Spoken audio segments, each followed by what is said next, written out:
Hi guys, and welcome to America History Tales. Tonight we step quietly out of the last flicker of candlelight and into a landscape that seems to breathe on its own vast and patience stretching far beyond anything you can see. The air feels different already. It is sharper, cooler, and carries the scent of pine damp earth and something older than memory. You pause for a moment just at the edge of the settlement where the final cabin sits behind you and the open wilderness waits ahead. It is quiet out here in a way that feels almost deliberate. You take a breath, and if you are being honest with yourself, you probably will not survive this. Not comfortably, at least. So before you get comfortable, take a moment to like the video and subscribe, but only if you genuinely enjoy what I do here. And as always, feel free to share your location and local time in the comments. It is always interesting to see where in the world you are listening from. Now, dim the lights, you take your first step forward. The ground shifts slightly under your boots, softer than the worn paths of town. Behind you, the faint sounds of human life linger. A distant voice, the clatter of something wooden, a dog barking once before settling again. Ahead there is none of that, only wind brushing through tall grass and the low murmur of trees moving together in slow conversation. You do not rush. There is no reason to. Out here speed rarely helps. You move at a steady pace, feeling the weight of what you carry. Your rifle rests against your shoulder, familiar but heavy. A powder horn bumps lightly against your side. Your blanket roll is tied tight and already you are aware of every ounce pressing into your back. It becomes clear very quickly that this is not a place that bends to you. It does not care about your plans or your comfort. It simply exists wide and indifferent. A commonly accepted understanding of life in the 1820s frontier is that leaving a settlement often meant stepping into months or even years without structured support. There were no marked roads in most directions, no reliable supply lines, and certainly no guarantee of return. The people who chose this life did so knowing that the distance between help and harm could be measured in hundreds of miles. You glance back once more. The cabins look smaller now. The smoke rising from their chimneys seems thin, almost fragile against the open sky. It would not take much to turn around. A few steps, a quiet admission, and you could be back within walls near warmth, near other voices. But you do not turn. Instead, you keep walking. The land begins to change gradually. The ground lifts into uneven slopes. The grass grows taller in patches, brushing against your legs. Small stones appear more often scattered, like quiet warnings beneath your feet. You adjust your stride without thinking, learning already to move with more care. You notice the sounds again. Not loud, not sudden, but constant. Insects hum softly in the distance. Leaves shift overhead. Somewhere far off, something moves through brush. You cannot see it, but you feel its presence in the rhythm of the land. Out here, you are not alone. You are simply one more moving part in a place that has been alive long before you arrived. There is a curious detail recorded in some accounts of early mountain men that many of them developed a habit of speaking out loud when alone, not from fear exactly, but to hear a human voice in a place that otherwise offered none. Some even claimed that silence itself could feel heavier than hunger after long stretches of isolation. You consider that for a moment. Then you keep your thoughts to yourself. The sun sits higher now, warming the back of your neck. It feels pleasant, but you know better than to trust it. Weather here can shift without warning. What begins as calm can turn sharp and unforgiving in a matter of hours. You adjust your hat slightly, keeping the light out of your eyes as you scan the land ahead. There is no path. Or rather, there are many, but none made for you. Animal trails cut through the grass in narrow lines, winding and uncertain. You follow one for a short distance, then leave it when it turns too sharply. You learn quickly that direction is something you must decide for yourself. Historians still argue whether most early mountain men relied more on learned navigation techniques or simple accumulated instinct. Some suggest that repeated travel through the same regions built a kind of memory that replaced the need for maps, while others believe that many simply followed rivers and landmarks as best they could, adapting as they went. You suspect it is a bit of both. Your pace settles into something steady. Not fast, not slow, just enough to keep moving without exhausting yourself. You become aware of your breathing, the quiet rhythm of it matching your steps. In time, even that begins to fade into the background. The land opens slightly ahead, revealing a shallow rise. You climb it without thinking too much about it, feeling the muscles in your legs tighten and release. At the top, you pause again. This time not out of hesitation, but to look. The view stretches far in every direction. Rolling hills, scattered trees, distant ridges fading into a soft blue haze. No fences, no roads, no clear boundaries at all. It is beautiful, and also in a quiet way unsettling, because it reminds you just how small you are here. You shift the weight on your shoulders, adjusting the strap that has begun to press a little too firmly against your skin. Small discomforts like that will matter more as time passes. A poorly balanced load, a loose knot, a damp blanket. These are the kinds of things that turn into real problems if ignored. So you fix them early. You take a sip from your water, careful not to drink too much. Already you are thinking ahead. Where will you refill it?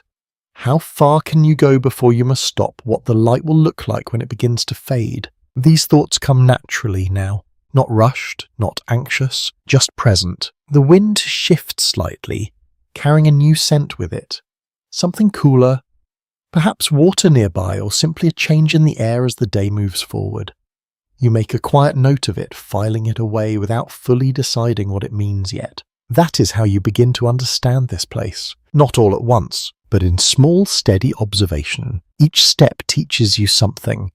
The way the ground feels underfoot, the direction the grass leans, the pattern of clouds drifting above. None of it seems important on its own, but together they begin to form a kind of language. One you're only just starting to hear. You take another step, and then another. The settlement is gone now from view, hidden behind distance and the curve of the land. There is no easy way back anymore, not without retracing every step you have taken, and even then it would not feel the same, because something has already changed. Not in the world around you, but in you. You move forward again, deeper into the quiet, letting the rhythm of your steps settle into something almost calming. The wilderness does not welcome you, not in the way a home would, but it does accept your presence for now without question. And for tonight, that is enough. You keep moving until the light begins to soften. It happens slowly, almost gently.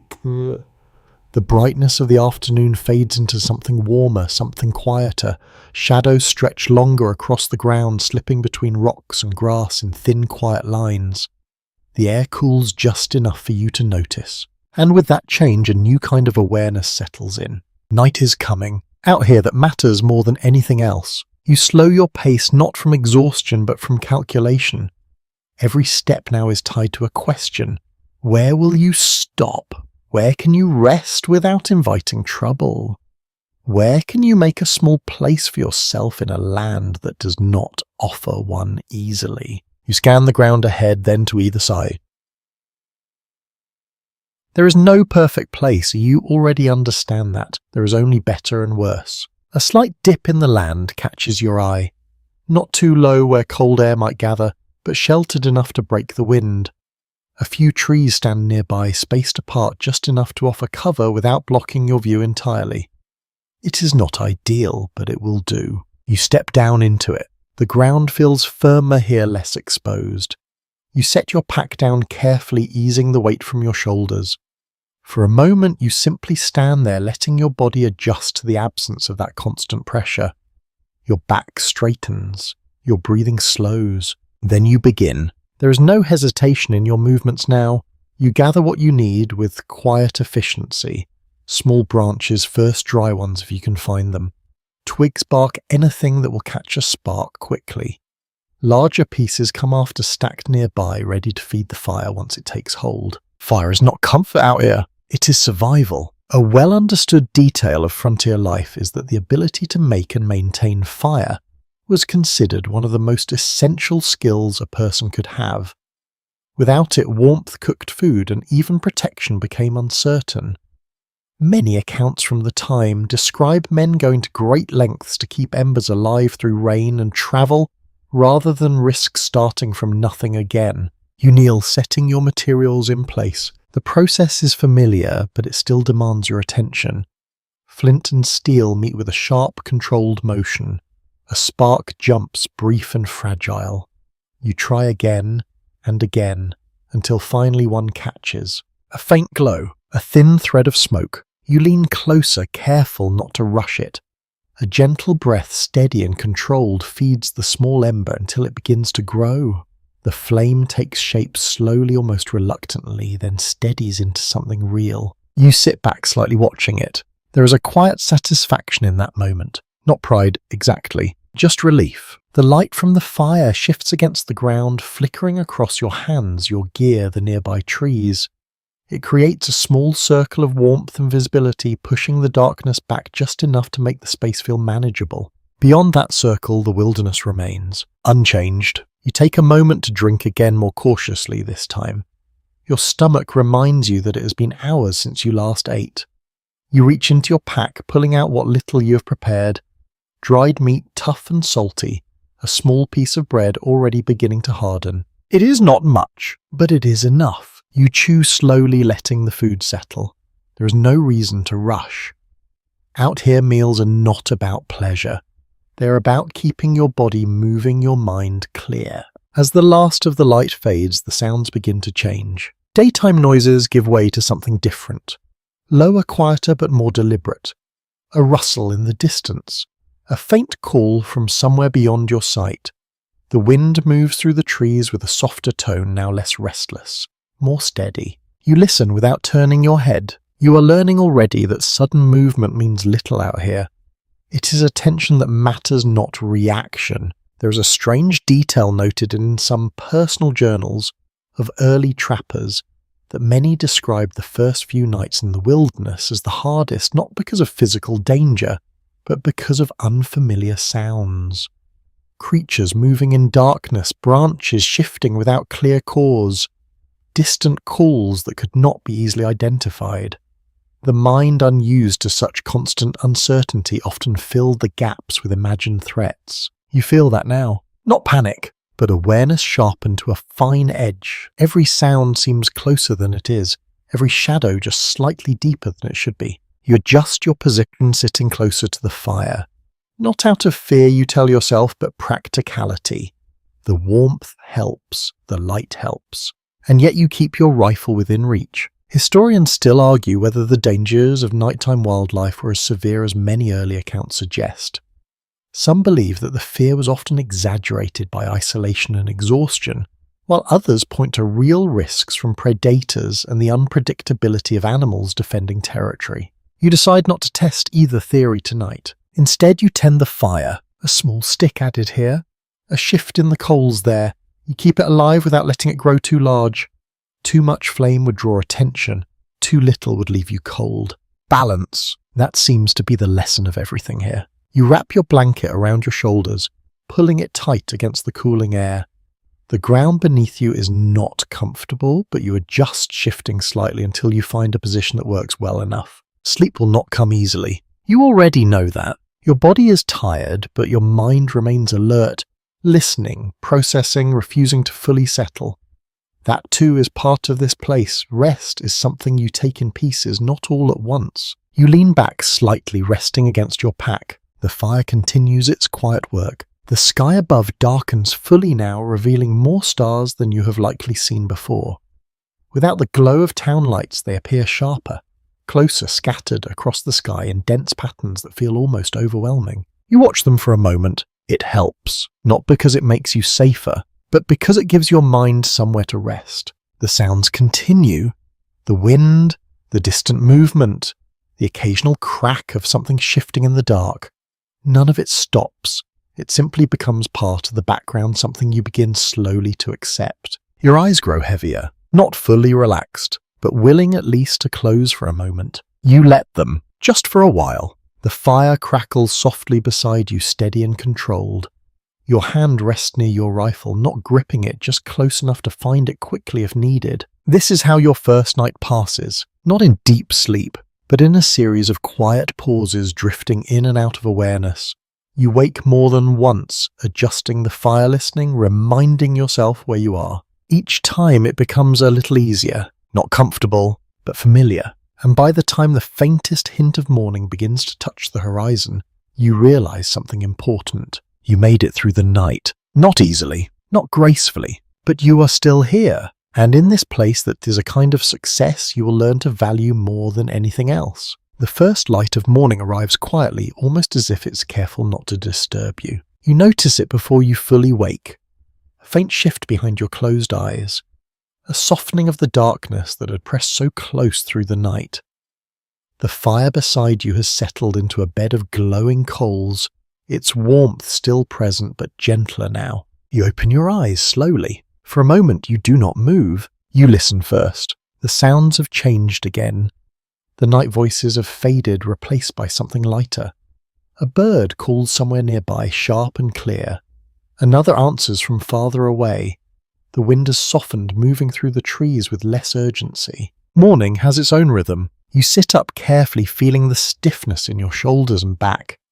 The ground has left its mark on you, a quiet reminder that comfort is no longer part of your routine. You roll your shoulders once, then again, letting the tightness ease just enough to move freely. The fire needs attention. You lean forward, nudging the coals together with a stick, adding a small piece of dry wood.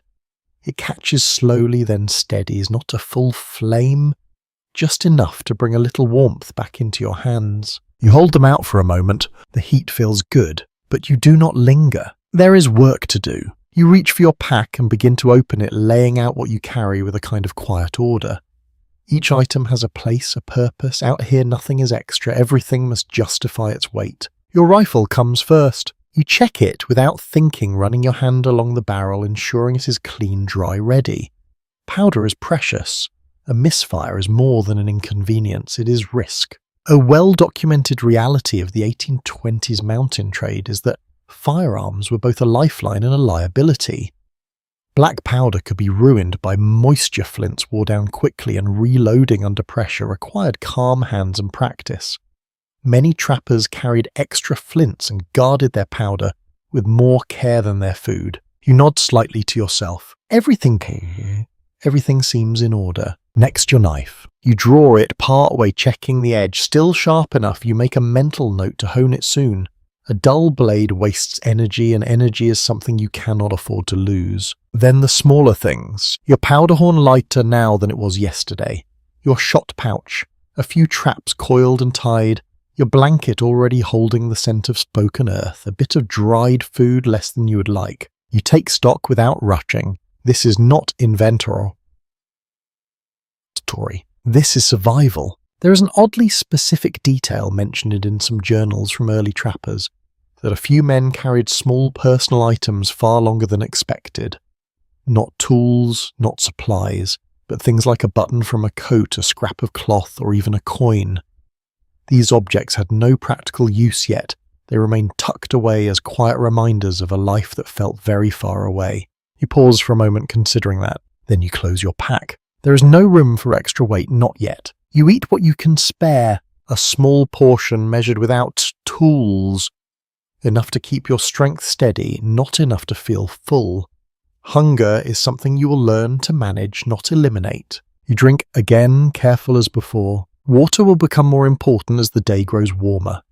You glance at the land around you, already thinking ahead. You will need a source before long. The fire is reduced now, brought back down to coals. You scatter them, ensuring nothing remains that might smoulder unnoticed.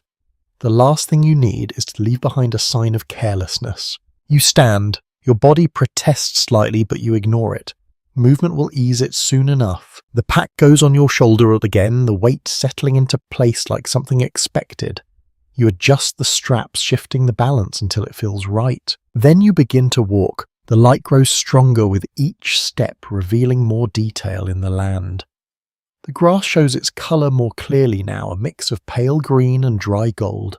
The trees stand darker against the sky, their shapes more defined. You move with more confidence than yesterday, not because the land has changed, but because you have. A widely accepted observation among historians is that early adaptation to wilderness life often happened quickly, not because it was easy, but because it had to. Those who could not adjust within the first few days rarely lasted long. The learning curve was steep and the consequences of failure were immediate. You feel that shift in yourself already. Your steps are quieter now, more deliberate.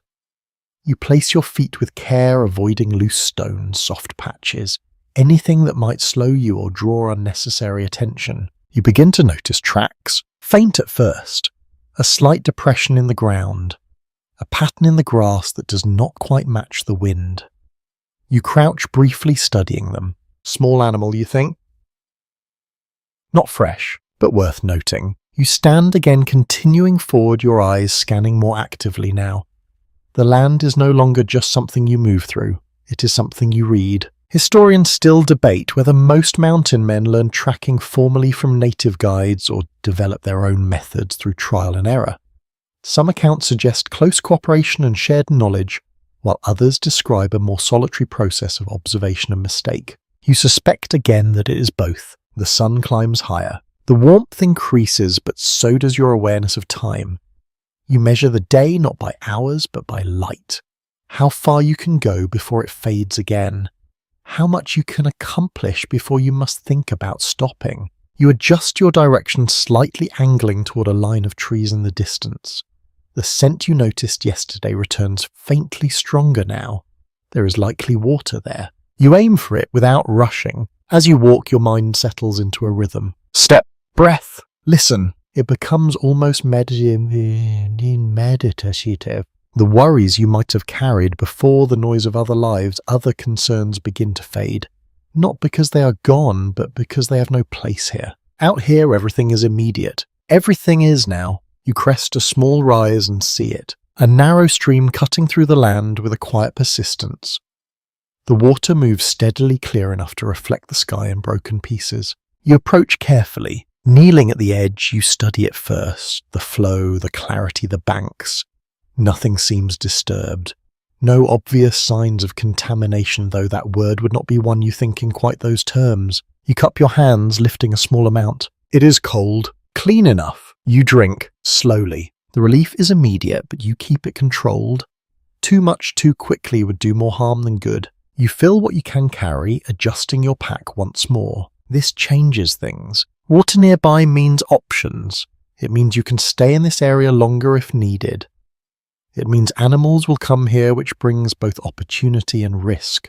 You stand looking along the stream. It curves gently out of sight, bordered by thicker growth. A good place to set traps eventually. A good place to observe.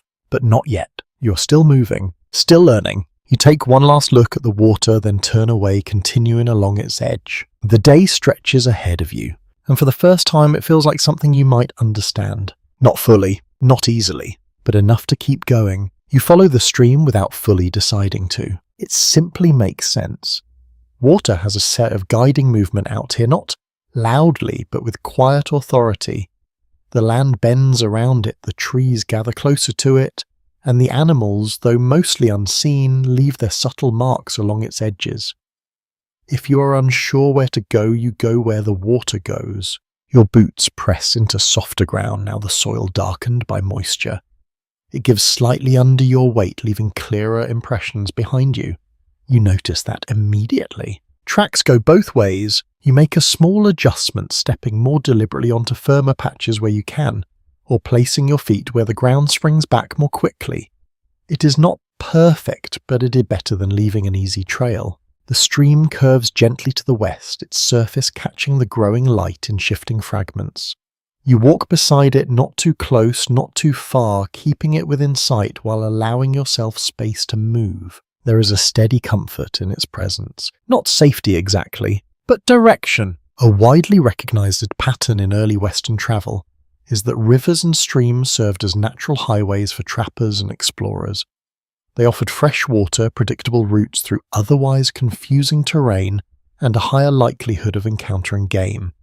Many expeditions, both successful and disastrous, depended entirely on following waterways through unknown regions. You crouch briefly near a bend in the stream. The mud here holds clearer signs of life, hoof prints deeper and more defined than the smaller tracks you noticed earlier. You trace one lightly with your fingers.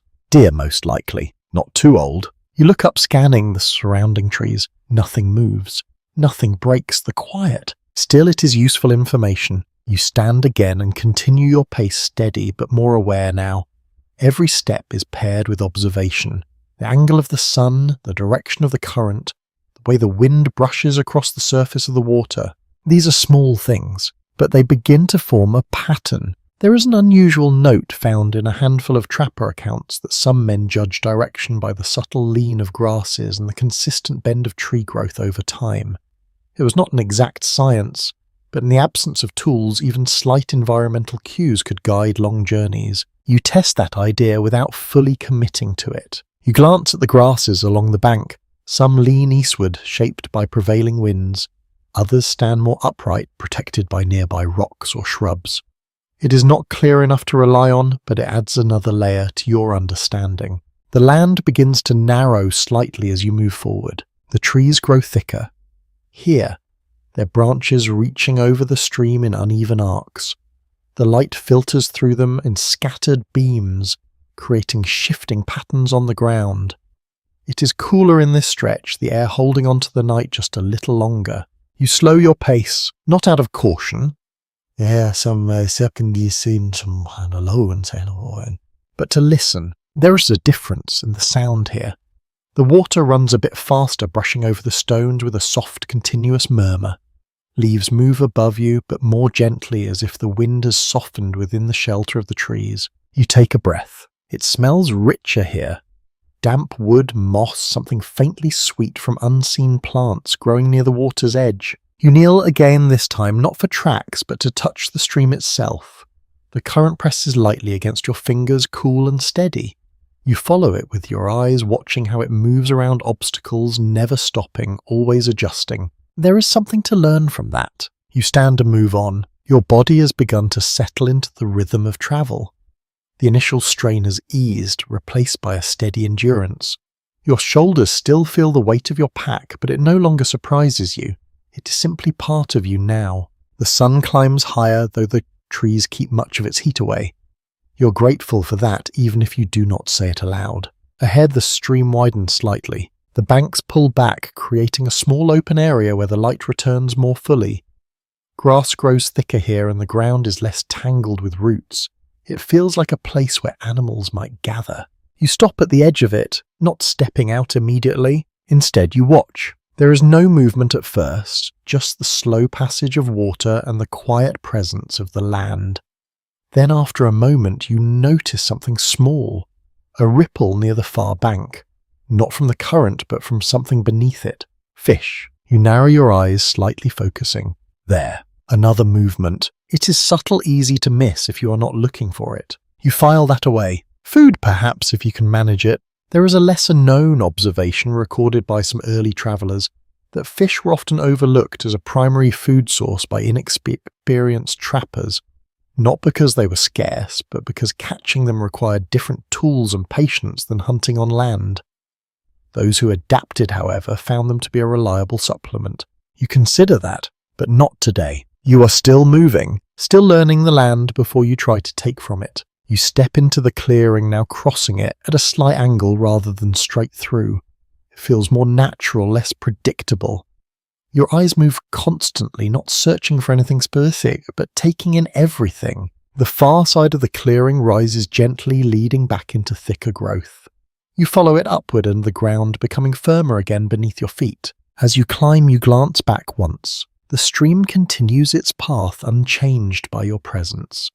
The clearing remains quiet, holding its secrets without concern for whether you understand them. You turn forward again. The land ahead looks different, not dramatically, but enough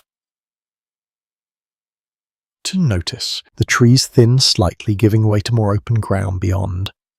The horizon stretches a bit farther, revealing the faint outline of distant ridges. They sit there calm and unmoving, yet somehow drawing your attention. You adjust your direction, angling toward them, not because you must, but because something in you wants to see what lies beyond. A long-standing question among researchers is how much of early frontier movement was driven by necessity and how much by curiosity. Some argue that survival dictated every choice, while others believe that the desire to explore, to see what was over the next rise, played a larger role than often acknowledged. You do not try to answer that. You simply keep walking. The stream begins to fall behind you now, its sound fading gradually until it becomes just another part of the distant landscape.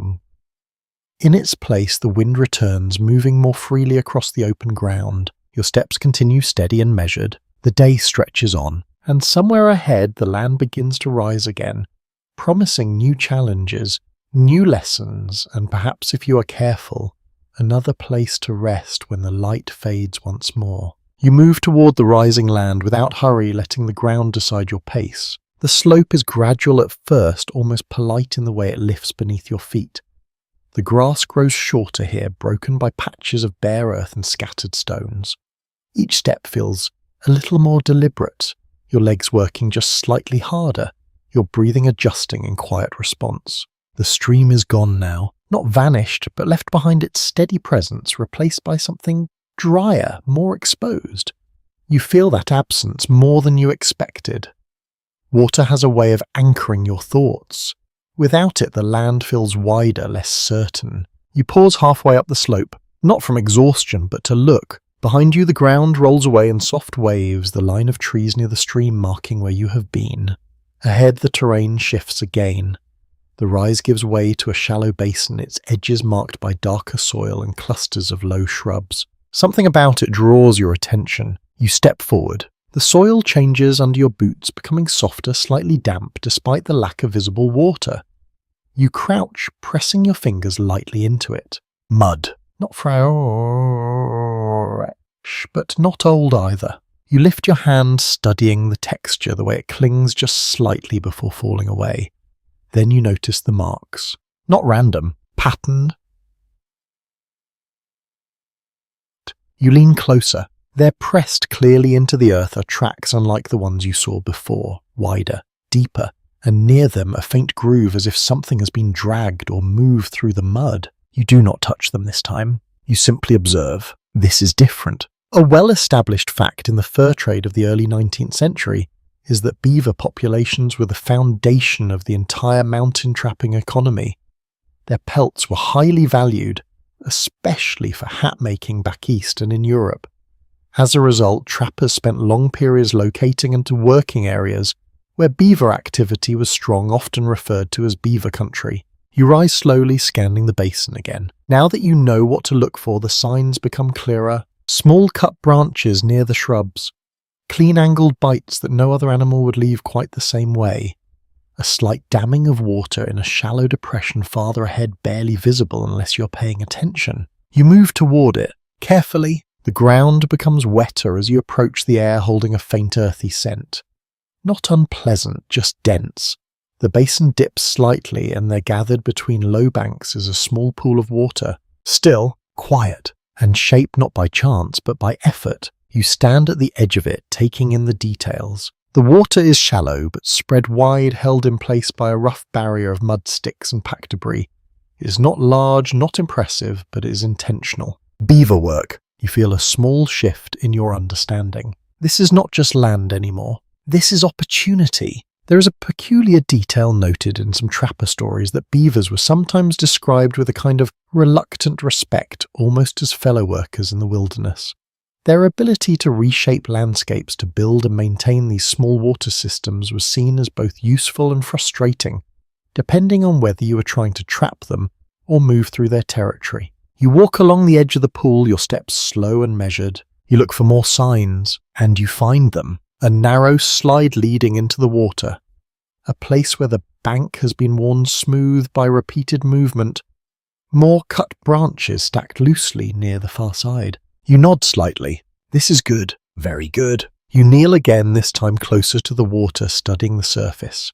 It is calm now, but you know that does not mean empty.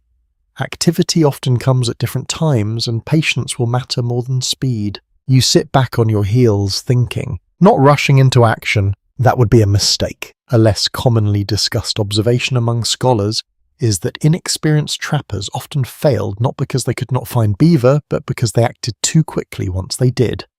Proper trap placement required careful study of animal habits, water flow, and movement patterns.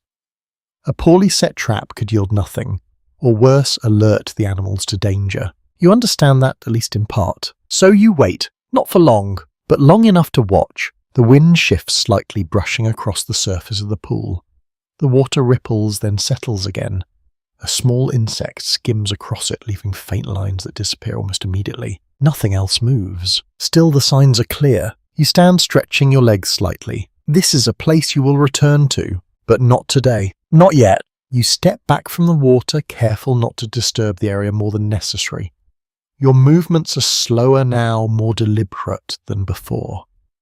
You're beginning to understand that every action leaves a trace, and traces matter. You move around the basin, circling it at distance, taking in the surrounding terrain, where the ground rises, where it falls, where you might approach from without being seen or smelled. You're not just passing through anymore. You are learning how to stay. Historians continue to examine how much of trapping success depended on individual skill versus shared knowledge passed between trappers and local communities.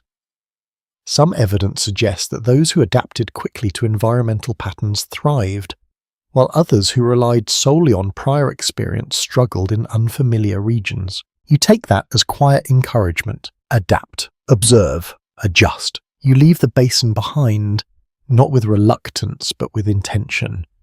It is marked in your mind now, a point on an invisible map that you are slowly building step by step. The land beyond it rises again, though less steeply than before. The ground is firmer here, dotted with small rocks and patches of dry grass. The air feels warmer, the shelter of the basin giving way to open space once more.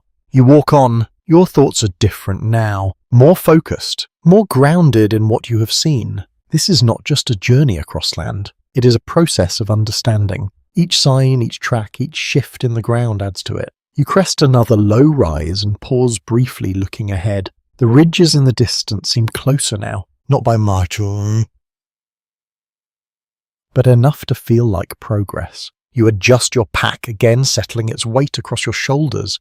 It feels heavier than before, though you know that is only your body reminding you of the work you have done. You take a breath, then another. The air fills your lungs cleanly, carrying the faint scent of dry grass and distant trees. You begin walking again. The basin is behind you. The stream is farther still. Ahead, the land continues to unfold, offering no promises, only possibilities. And somewhere within that unfolding, you are beginning to find your place. Not comfortably, not completely, but enough to keep going. You return to the basin the next day with a quieter step. Not because the land has changed, but because you have begun to understand that it notices more than you once believed. Your movements are slower now, more deliberate, each foot placed with a kind of quiet intention that feels almost instinctive. The air is cooler this morning, carrying a faint mist that lingers close to the ground. It softens the edges of things, blurring the shrubs, the low banks, the still surface of the water you marked yesterday. You stop before stepping into the open. And you wait. Not long, just enough to listen. Nothing breaks the stillness except the faint drip of water somewhere near the far edge of the pool. The wind is light, barely moving the leaves. Even the insects seem slower, their faint hum reduced to something almost distant. You move forward, carefully. The mud at the edge of the basin shows new marks now. Fresh impressions pressed into the damp ground, sharper than the ones you studied before. You crouch, leaning closer without touching. The tracks are clearer today, more defined. You follow them with your eyes to the water's edge where the smooth slide dips beneath the surface. It is easy to imagine the movement that made it quiet, repeated, purposeful. You nod to yourself. This place is active. That changes everything. A well-supported historical detail is that a trapline was never a single trap, but a sequence of carefully placed sets, often spread along streams, ponds, and known animal paths. Trappers would move along these lines daily or every few days, checking each trap in turn, creating a routine that balanced efficiency with the unpredictability of the wilderness. You begin to plan, not hurriedly, but with a growing sense of structure. You step back slightly from the water and begin to prepare one of your traps. The metal is cold in your hands, its weight familiar but still demanding respect. You check the mechanism, ensuring it moves cleanly without hesitation. A trap that fails does more than waste time. It wastes opportunity. You glance again at the slide leading into the water. That is where you will set it. Not directly in the open, but just beneath the surface where movement is expected, where caution is lower. You kneel at the edge, working slowly. The mud gives under your hands as you position the trap, pressing it into place with care. You use small sticks and debris to anchor it, making sure it will not shift if triggered. Then you cover it lightly, disguising its presence without blocking its function. Every motion is deliberate, measured. You pause looking at your work. It does not look like much, and that's exactly the point. There is a curious note found in some trapper recollections that the best set traps were often described as invisible, not because they were hidden entirely, but because they blended so completely into the environment that even a careful eye might pass over them without notice. You hope this is one of those? You stand stepping back, slowly, careful not to disturb the area further. Your boots press lightly into the mud, but you place them where previous marks already exist, minimizing new signs of your presence. Then you move along the basin. Not far, just enough to consider a second set. You find another narrow path along the bank, less obvious than the first, but still marked by faint impressions and subtle wear. It is not as active perhaps, but it holds potential. You repeat the process. Slower this time, more confident. The trap is set anchored, concealed. You step away again, your movements even quieter now. This is your work. Not loud, not dramatic, but precise. A lesser-known observation among researchers is that many trappers developed a kind of personal rhythm. When working their lines, moving with a steady, almost meditative pace that reduced mistakes and conserved energy. It was not just about skill, but about consistency over time. You feel that rhythm beginning to take shape. You take a final look at the basin. The water remains still. The signs remain subtle. Nothing announces success, and nothing guarantees it. Historians continue to examine how much patience influenced trapping outcomes compared to sheer luck. Some accounts emphasize careful planning and repeated effort, while others suggest that even the most skilled trappers depended heavily on timing and chance. You accept both, then you leave, not hurriedly, not reluctantly, but with purpose. You move away from the basin, retracing your steps only partially before angling off in a new direction. The land feels different now, not because it has changed, but because you are no longer just passing through it. You have begun to shape it even in the smallest way. That realization settles quietly in your thoughts. You walk for some time before stopping again. The sun has risen higher, its warmth more noticeable now. The mist has lifted, leaving the air clear and open. You find a small rise and step onto it, scanning the land around you. From here you can see the basin in the distance, just barely a darker patch against the lighter ground. It is easy to lose sight of it if you are not paying attention. You fix its position in your mind. That is your line now, the beginning of it at least. You sit for a moment, not out of exhaustion but to think. Your hands rest on your knees, your breathing steady. This is different from yesterday. Yesterday you were moving. Today you are working. The distinction matters. You reach for your water, taking a careful drink.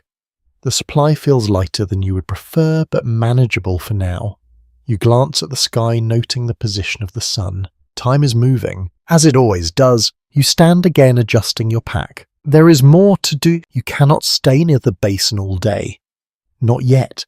You need to understand the wider area to find other resources, other signs, other places that might support you in the days ahead. So you walk away from the water, away from the traps, trusting that they will do their work without you. Your steps carry you across uneven ground through patches of grass and scattered stones. The wind returns, moving more freely across the open space, brushing against your face with a steady, cooling touch. You listen as you, always listening. The land speaks in quiet ways, and you are beginning slowly to hear it. By the time the light begins to shift again, softening at the edges, you realize something else. You are no longer simply enduring this place. You are participating in it, and that changes everything. The weather changes before you fully notice it. At first, it is only a slight difference in the air, a shift in temperature that feels cooler against your skin, even though the sun still hangs above. The wind, which had been steady and gentle, begins to carry a sharper edge, brushing past you with a quiet insistence that something is different. You slow your steps, not because you are tired, but because your attention has sharpened again. The sky ahead looks the same at a glance, pale blue stretched wide and open. But when you look longer, you see it. Thin clouds gathering in uneven layers, moving faster than they should. Their edges blur and stretch, pulled along by a current you cannot feel directly. You stop for a moment, and you listen. The land has its own way of announcing change. Not loudly, not all at once, but in small adjustments. The birds that called earlier are quieter now. The insects seem less present. Even the grass moves differently, bending lower as if preparing. You draw a breath. It smells different, less warm, more like damp earth, even though no rain has fallen yet. An established observation from frontier journals is that experienced mountain men often relied on subtle environmental cues to predict weather shifts.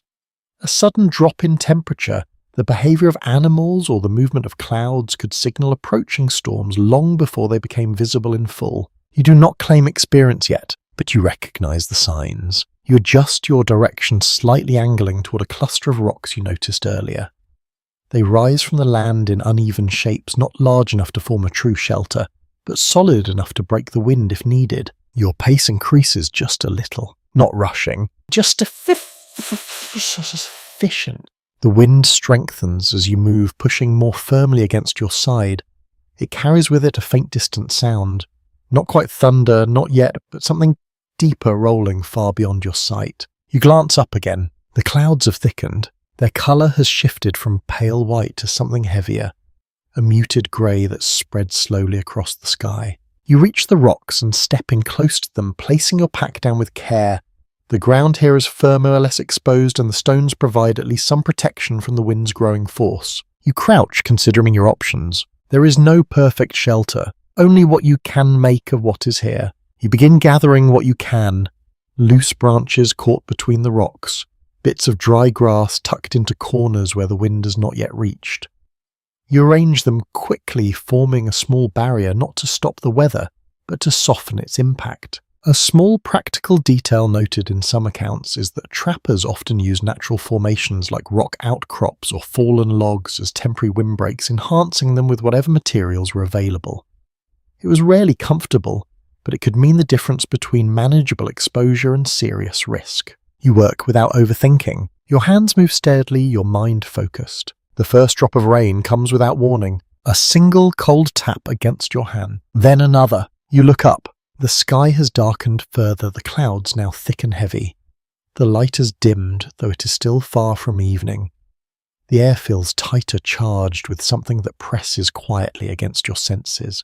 The rain begins to fall in earnest, not heavy at first, but steady.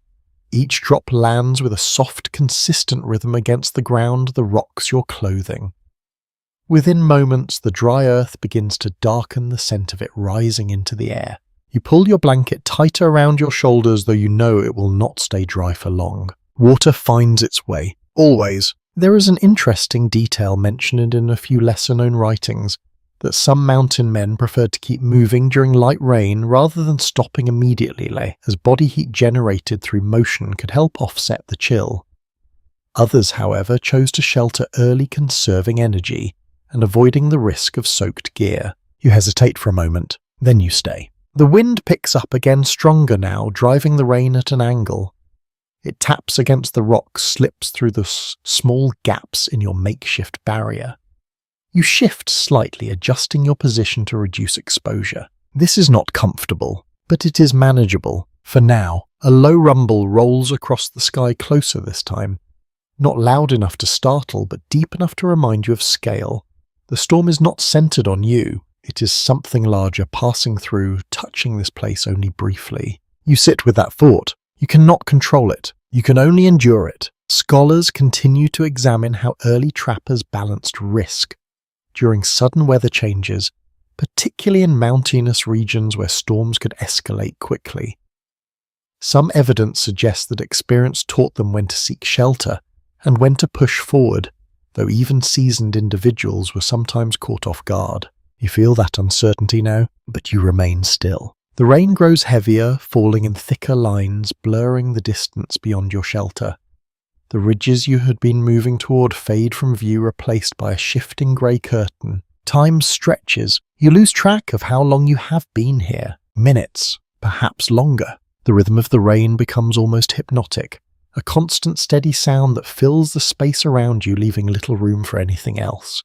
Your thoughts slow, matching its pace. You check your gear again, more out of habit than necessity. Your pack is covered as best as it can be. Your powder remains protected, tucked carefully away. That matters more than anything else right now. You wait. Eventually the rain begins to ease. Not all at once, but gradually. The drops become lighter, less frequent. The wind softens, losing its edge. The sky, though still grey, begins to brighten slightly, allowing more light to filter through. You shift, stretching your legs. They feel stiff again, but responsive. You stand slowly, stepping out from the shelter of the rocks. The ground is wet now, darker and softer beneath your boots. Small rivulets of water run between stones, finding their way downhill. The air feels cooler, cleaner, carrying the fresh scent that follows rain. You take a breath, then another. The storm has passed, at least for now. You look out across the land. Everything appears slightly changed. Not in structure, but in texture. The colours are deeper, the edges softer.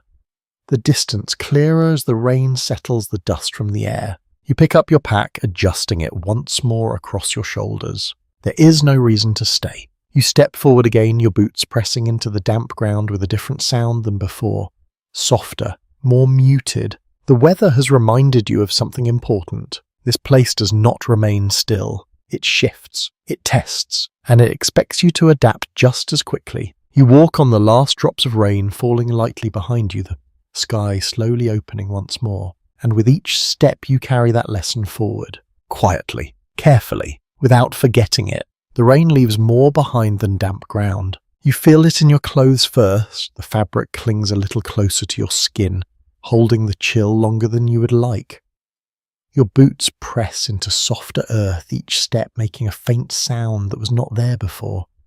Even the air feels heavier, carrying the scent of wet grass soil, and something faintly metallic that lingers after a storm. You keep walking, not quickly. Just enough to stay warm. Movement becomes your way of drying your way, of keeping the cold from settling too deeply into your bones. You roll your shoulders slightly, feeling the stiffness from earlier ease just a bit as your body finds its rhythm again. Hunger returns more strongly now. Not sudden, but steady. You recognize it as something that will not go away on its own. You scan the land as you move your eyes drawn more often to the ground, to the trees, to anything that might offer food. The basin with the beaver will take time. The traps you set are working without you, but they are not immediate. You need something sooner. A widely accepted reality of frontier survival is that early trappers rarely relied on a single source of food. Instead, they combined whatever was available: small game fish, foraged plants, and preserved supplies, creating a varied and often uncertain diet that changed with the land and the season. You slow near a patch of low shrubs. Their leaves are small, clustered tightly along thin branches. You kneel, examining them more closely. Some carry small berries, dark and dull in colour. You hesitate. Not everything that grows is safe. You lean in slightly, studying their shape, their arrangement. They do not match anything you trust. So you leave them. That decision matters more than it seems. You stand again, continuing on your attention shifting. The land opens slightly ahead, revealing a stretch of uneven ground dotted with scattered stones and patches of grass worn thin. It looks less promising at first glance, but you keep your eyes moving. There, a flicker of movement. You stop, completely still. Your breath slows your body, settling into quiet. The movement comes again, small and quick, near the base of a rock. You narrow your eyes, focusing. A rabbit. It pauses, ears upright, its body tense but not yet alarmed. You do not rush. You slowly lower your pack, easing it to the ground without sound. Your hand moves toward your rifle, but you stop. Too slow, too loud. Instead, you reach for your knife. Not to throw, just to be ready. You take a step, then another. Each one placed carefully, your weight shifting gradually, your eyes never leaving the small shape near the rock. The rabbit moves again. A quick hop to the side. Closer now. You adjust your angle slightly, circling just enough to bring yourself within reach. Then in a single motion you move. Fast. Direct. The moment is brief, almost too quick to follow. And then it is still. You stand there for a second, your breathing heavier. Now your focus returning slowly from the sharp edge of action. It is done. You kneel, your movements quieter again. There is no celebration, only purpose. An interesting but less frequently mentioned detail in some accounts is that small game like rabbits often made up a significant portion of a trapper's diet, not because they were preferred, but because they were available. Larger animals required more effort and risk, while smaller ones could be taken more often, providing steady if modest sustenance. You work carefully, not rushing. You prepare the animal as best you can with what you have, keeping your movements efficient, your mind focused on the task. This is not something you dwell on, it is something you do. Food, that is all. You gather a small amount of dry material nearby, enough to start a modest fire. The ground is still damp from the rain, so you search a little longer for anything that will catch easily. Under a rock beneath a thicker branch you find what you need. You build the fire slowly, patiently. It takes longer this time. The dampness resists you, forcing you to adjust to coax the flame with more care, but eventually it takes hold, small and steady. You sit beside it, letting the warmth reach your hands again. Then you cook. Simple. Direct. The smell rises quickly, carried on the still air. It is not strong, not rich, but it is enough to make your stomach tighten with anticipation. You eat slowly, not because you want to savour it, but because you must. Too fast and it will not sit well. Too much and you will regret it later. You take measured bites, letting each one settle before the next. The warmth of the food spreads through you, easing the edge of hunger, just enough to bring clarity back to your thoughts. You sit there for a moment after watching the fire. There is a quiet satisfaction in this, not comfort, but balance. You have taken something from the land, and in return you have gained another day. A curious note found in a few personal writings suggests that some trappers developed small rituals around meals not out of habit, but as a way to maintain a sense of structure in an otherwise unpredictable life. Even something as simple as sitting in the same position or pausing before eating could create a brief sense of order.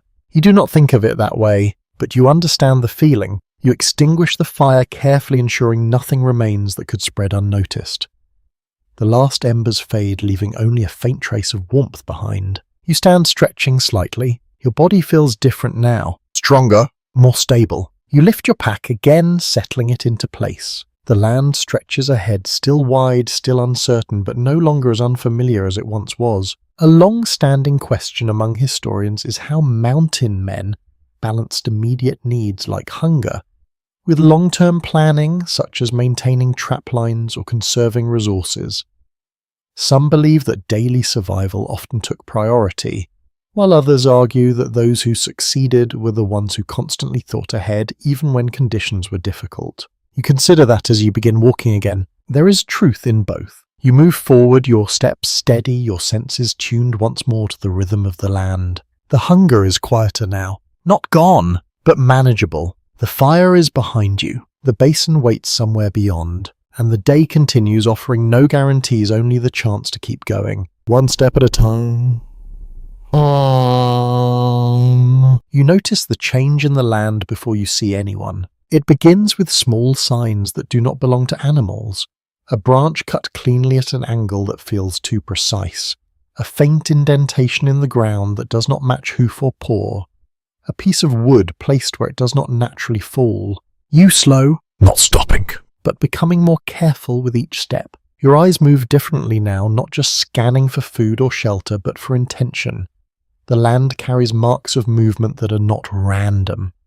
They follow patterns that suggest purpose, repetition, and awareness. You shift your direction slightly, angling toward a stand of trees where the signs seem more concentrated.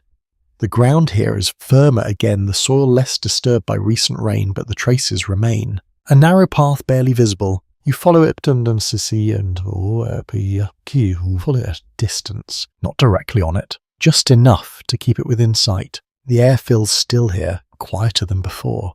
Even the wind seems to hold back, as if respecting something unseen. You pause behind a tree, resting your hand lightly against its rough bark. And then you hear it. A voice.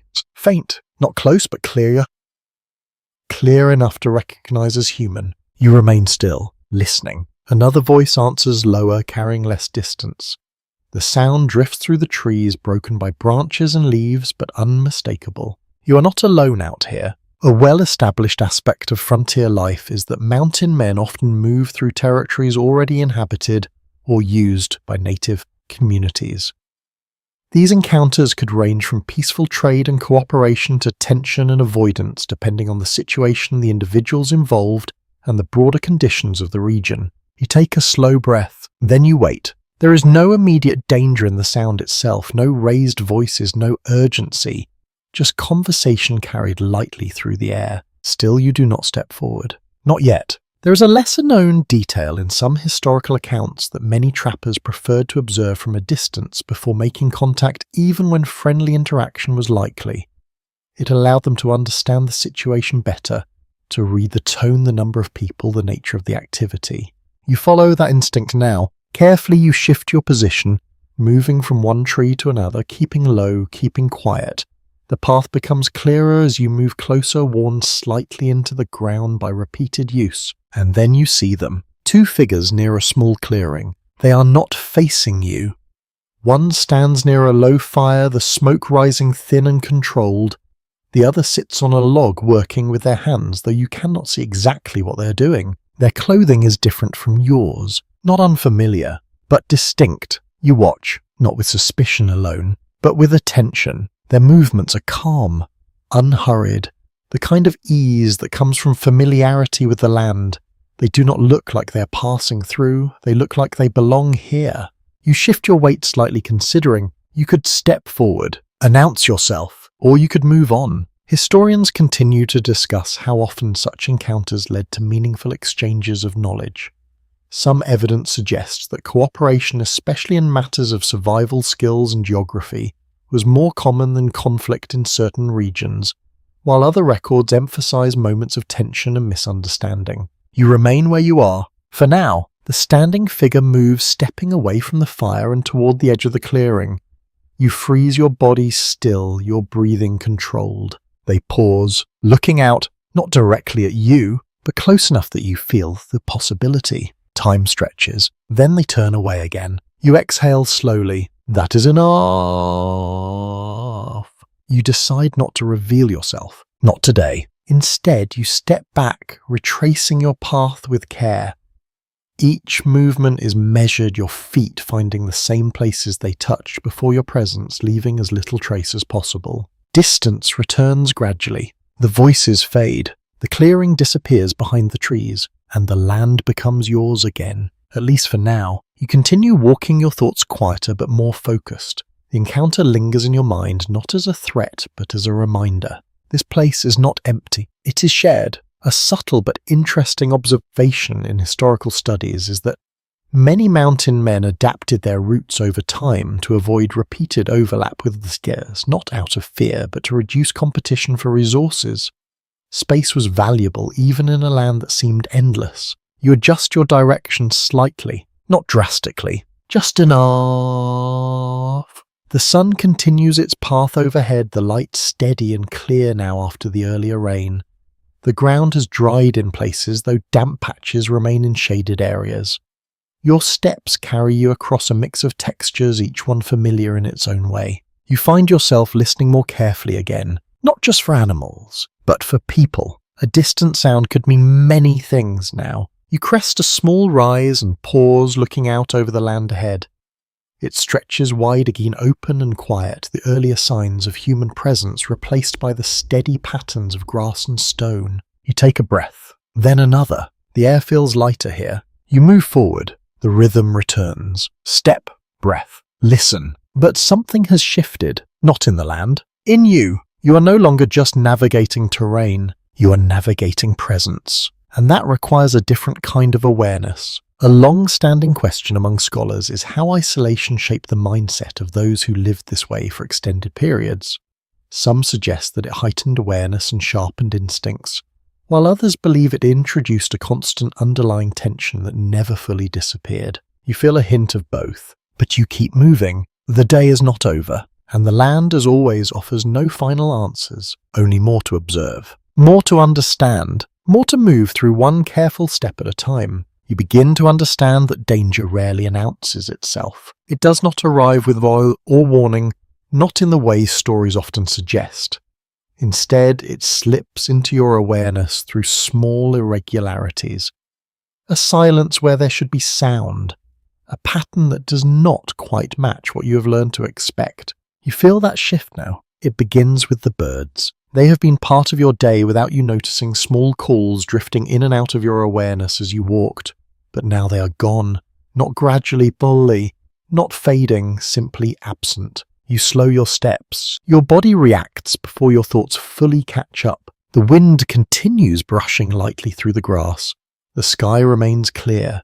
Nothing obvious has changed, and yet something feels wrong. You stop, completely still, and you listen. There it is. A faint sound, distant but deliberate. Not the scattered movement of small animals. Not the steady rustle of leaves. Something heavier, slower. You do not turn immediately. You let your senses adjust first. Your breathing steadies. Your grip on your rifle tightens just slightly, not enough to signal panic, but enough to remind you that it's there. Then you look, slowly, carefully. The land behind you stretches back in uneven lines, broken by patches of grass and low rises. At first you see nothing, just the same quiet landscape you've been moving through all day. Then it shifts, a shape where there should be none. Far enough to be uncertain, but close enough to matter. You narrow your eyes. The shape moves again, not quickly, not aggressively, but with purpose. A bear. You do not need to be told. You feel it in the weight of its movement, the way it carries itself through the land without hesitation. It is not stalking you, not yet, but it is aware of its surroundings in a way that makes your presence possible. You remain still. That matters. A firmly established detail from frontier life is that large predators, including bears, were a known but unpredictable risk. While many encounters ended without conflict, the outcome often depended on distance behavior and the ability to remain calm in uncertain situations. You take a slow breath, then another. Your mind begins to work through options. Run. No, that is not an option. You would not outrun it. And movement like that would only draw attention. Approach. Also no, there is nothing to gain from that. So you remain where you are. You make yourself smaller, lowering your stance just slightly, reducing your profile without crouching fully. Your rifle stays ready, but you do not raise it, not yet. The bear moves again. It shifts its direction slightly, angling away from you rather than toward you. Its head lowers briefly as if scenting the ground. Then it continues its pace steady, its presence calm. You do not move. You wait. Time stretches again, longer than it should. Your muscles begin to feel the strain of stillness, but you ignore it. This is not about comfort. This is about control. There is an odd detail mentioned in a few accounts that some trappers would speak softly during such encounters. Not loudly, not aggressively, but just enough to signal their presence without provoking a reaction. The idea was to avoid surprising the animal while also not appearing as prey. You consider it, but decide against it. The distance is enough. For now, the bear continues on its path, moving gradually across your field of view. It does not look at you directly. It does not change its pace. It simply exists within the same space, following its own purpose. And then slowly it is gone, not vanished, just absorbed back into the land. The shape disappears behind a low rise, and with it the tension that had settled into your body begins to ease. You remain still for a moment longer, just to be certain, then you exhale. Your shoulders drop slightly, the tightness in your grip loosening, as your body recognizes that the immediate danger has passed. But the lesson remains. A point of discussion among historians is how often such encounters influence the behavior of mountain men over time. Some suggest that repeated exposure led to a kind of practical confidence, while others believe that each encounter reinforced a lasting caution that never fully faded. You feel that caution now? Not fear, but respect. You stand slowly, your movements careful, your eyes scanning the area once more. The birds do not return immediately.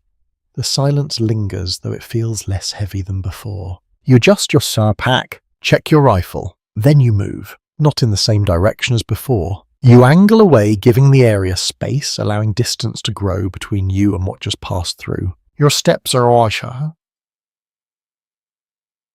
quieter now, more deliberate. Each sound carries more weight. Each movement feels more intentional. The land has not changed, but your understanding of it has deepened. You walk for some time before the normal sounds begin to return. A faint bird call, tentative at first. The soft movement of something small in the grass. The wind settling back into its earlier rhythm. Life resumes, as if nothing happened. But you remember, and you will carry that memory forward. Because out here, survival is not just about what you do. It is about what you notice. What you respect, and what you choose not to challenge. You continue walking your pace, steady once more, though something in you remains more alert than before. The day stretches ahead unchanged in its appearance, but not in its meaning. Each step now carries a quiet awareness that you are not the only one moving through this land, and that sometimes the safest choice is simply to let something pass. You begin to notice your clothing the way you notice everything else now, not as something you wear without thought, but as something that works with you or against you depending on how well you understand it.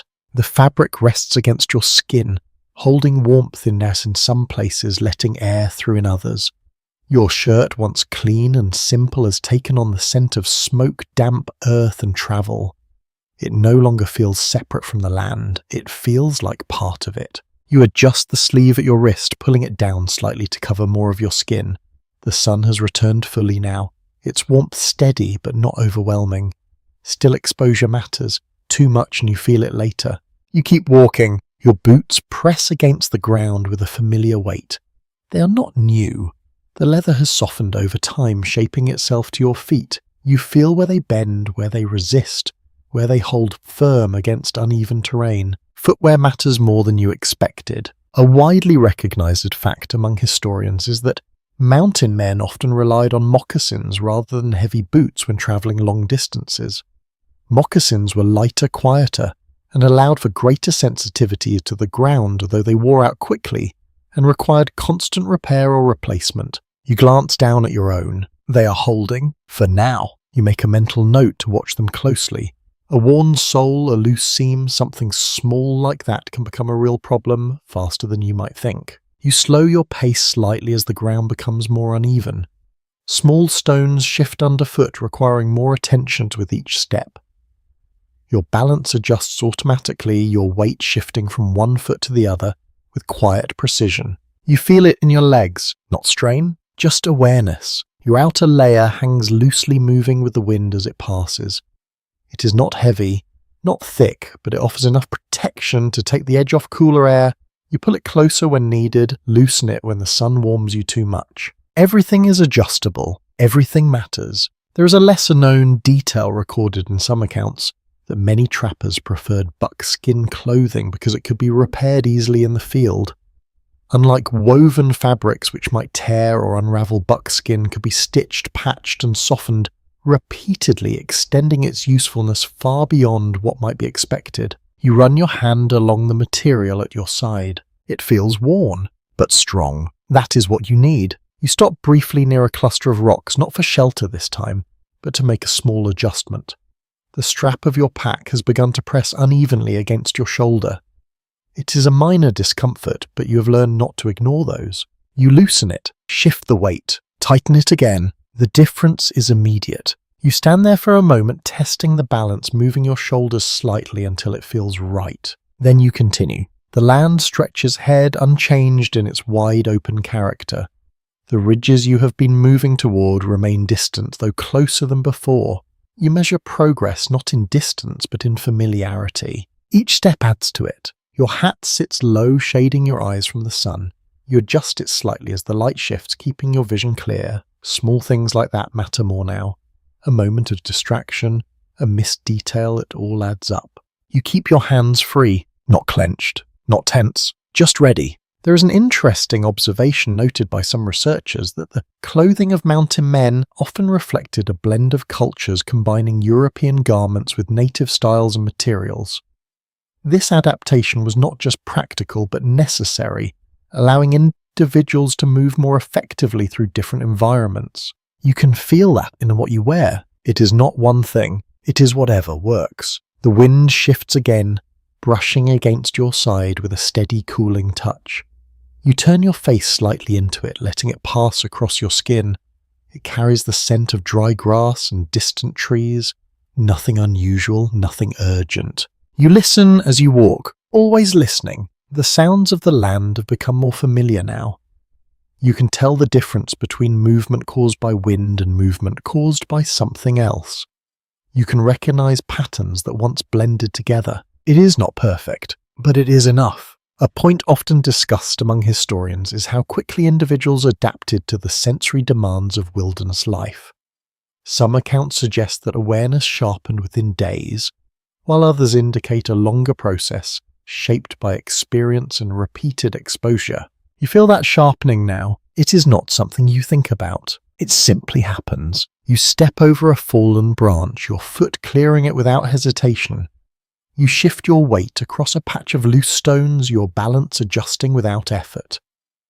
These movements are becoming a natural part of a rhythm that no longer feels forced. You pause again, this time to check your hands. Small cuts, minor but noticeable. You flex your fingers, feeling the slight pull of healing skin.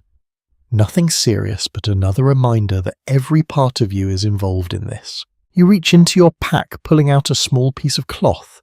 You wrap it lightly around one finger, securing it without too much pressure. It will hold for now. You tuck your hand back down, then you move on. The day continues steady and clear. The earlier rain feels distant now, its effects fading as the ground dries and the air warms. The land returns to its usual patterns, though you carry the memory of that change with you. You adjust your pace again, settling into something that feels sustainable. Not fast, not slow, just right. You glance ahead once more, measuring the distance to the next rise, the next shift in terrain. It is not about reaching it quickly, it is about reaching it well. That is the difference you are beginning to understand. You walk, step by step, the weight on your shoulders, the fabric against your skin, the ground beneath your feet, it all works together, now forming a system that you are slowly learning to manage. You are not comfortable, but you are capable. And out here, that matters far more. You begin to smell it before you see it. Not smoke from your own fire, not the faint trace left behind by damp wood and careful embers, but something stronger, thicker. A scent that carries oil, leather, sweat, and something metallic that lingers in the air longer than it should. You slow your steps, then you stop. The wind brings it again clearer this time. Human activity. More than one person. You shift your direction slightly, moving toward it with caution. Not directly, but in a wide arc, keeping the scent just ahead of you while staying out of open sight. The ground here is firmer, easier to move across without leaving deep impressions, and you take advantage of that. Your eyes scan constantly. The land begins to change again. More signs appear. A broken branch at shoulder height. A faint line where grass has been pressed repeatedly in the same direction. A scrap of cloth caught on a thorn, small but unmistakable. You move slower now, closer, and then you see it. A structure, not large, not permanent, but deliberate. Rough wooden beams form a low building, its shape uneven but functional. A second structure stands nearby, smaller, perhaps for storage. A thin line of smoke rises from a chimney, steady and controlled. You stay at the edge of the trees, watching. This is not a camp. It is something more settled, a trading post. A commonly acknowledged aspect of the mountain trade is that small scattered trading posts served as vital points of exchange.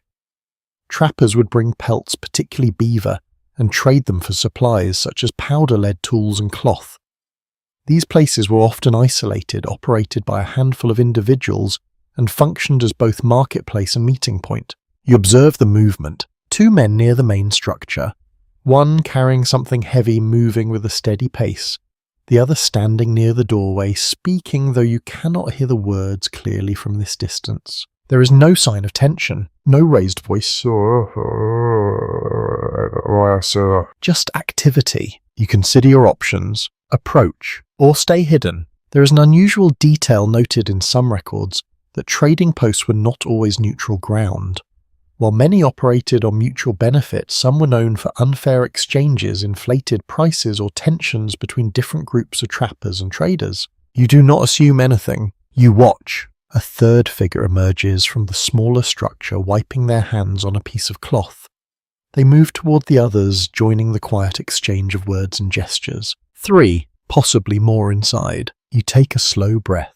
Your supplies are limited. Your powder, your food, your tools, they will not last forever. This place offers something you cannot find alone, but it also carries risk. A point of ongoing discussion among historians is how dependent mountain men were on these posts, versus how much they tried to remain independent.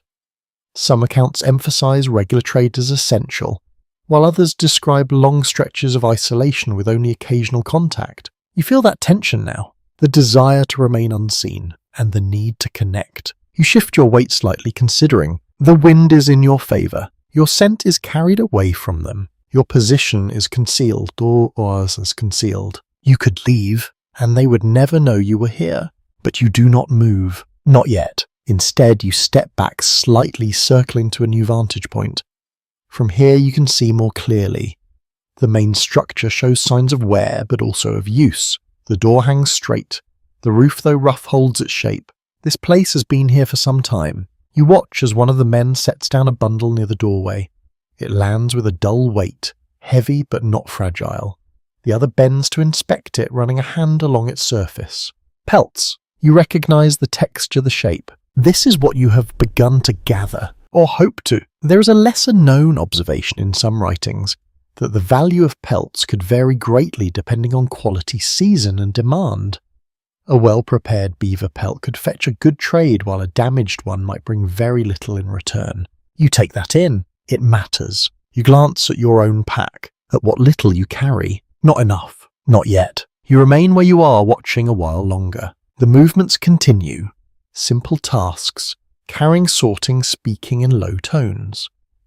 Nothing suggests immediate danger, but nothing guarantees safety either. You take a breath, then another, and you decide. Not today. You will not approach. Not without more to offer. Not without a clearer understanding of what you need. You step back, quietly, carefully. Your feet retrace your path through the trees, each movement measured, each sound minimized.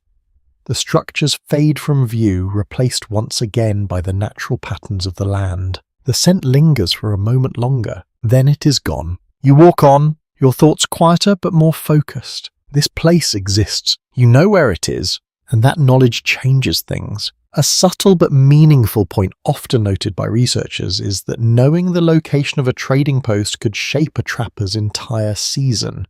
It provided a fixed point in an otherwise fluid landscape, a place to return to measure progress, to exchange effort for survival. You carry that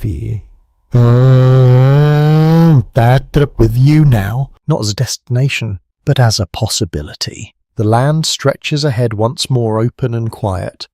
The ridges draw closer still, their shapes more defined against the sky. The wind returns steady and familiar. You adjust your pack, check your direction, and continue. The wilderness remains what it is, unchanged, but within it you have begun to map something of your own. Not on paper, not in lines, but in memory, in observation, in choice, and that is enough to guide you forward. For now, you begin to hear it long before you understand what it is. At first, it is only a distant murmur, something carried on the wind in uneven fragments. A sound that does not belong to the steady rhythm of the land. It rises and falls layered, shifting almost like many voices blending together. You slow, listening. It comes again clearer now. Not just voices, laughter. A sharp burst of sound followed by something like shouting, but not in anger, in energy. In movement. You frown slightly, not in confusion, but in concentration. This is different. You adjust your direction toward it, moving carefully but with purpose.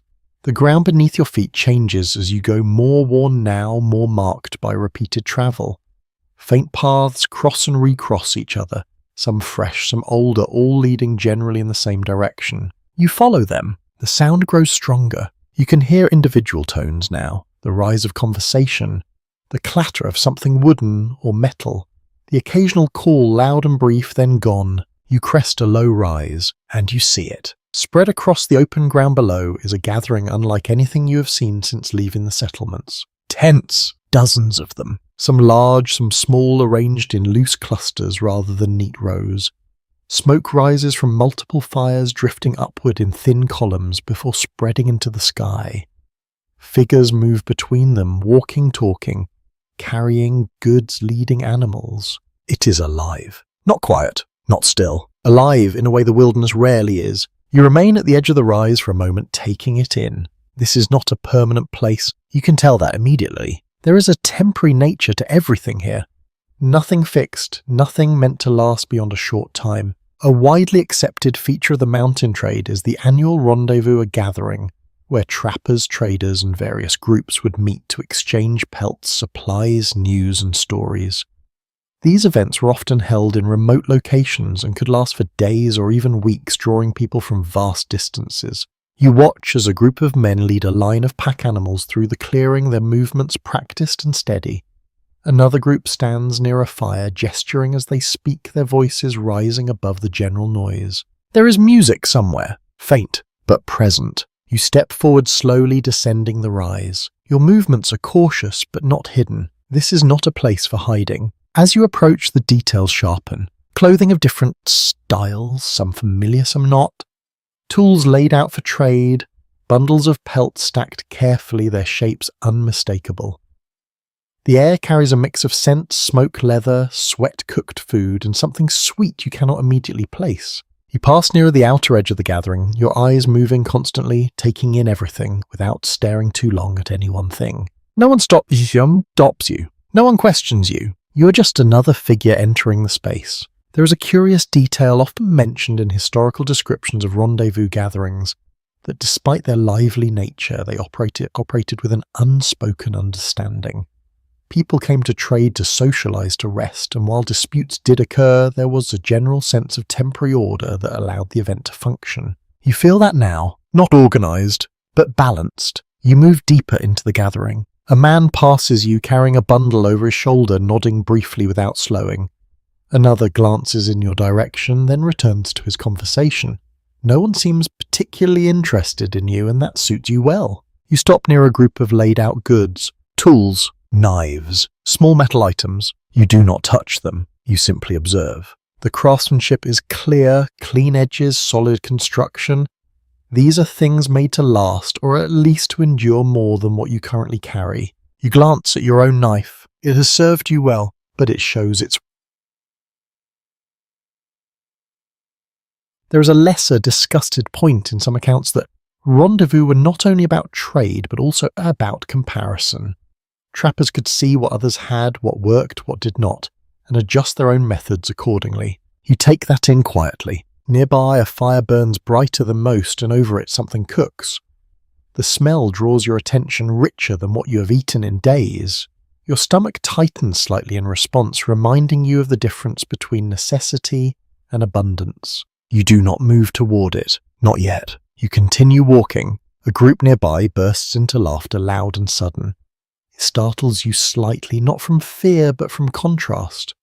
You've grown used to quieter sounds, to measured tones. This energy feels almost overwhelming. You pause at the edge of another cluster of tents. A man sits there working on something in his hands. You watch for a moment, then realize he's repairing a piece of clothing, stitching carefully, his movements precise. Even here, the work continues. A topic often examined by historians is how these gatherings balance celebration and labor. While they offered a break from isolation, they also served as crucial moments for repair, resupply, and preparation for the next stretch of time in the wilderness. You understand that balance. You feel it in yourself. You are here, but you are not part of the noise. Not fully. You step back slightly, finding a place at the edge of it all. From here, you can see the movement without being within it. The fires, the voices, the shifting patterns of people coming and going. It is a rare moment of density in a life that has been defined by space. You take a breath, then another. The air feels thicker here, filled with more than just the natural world.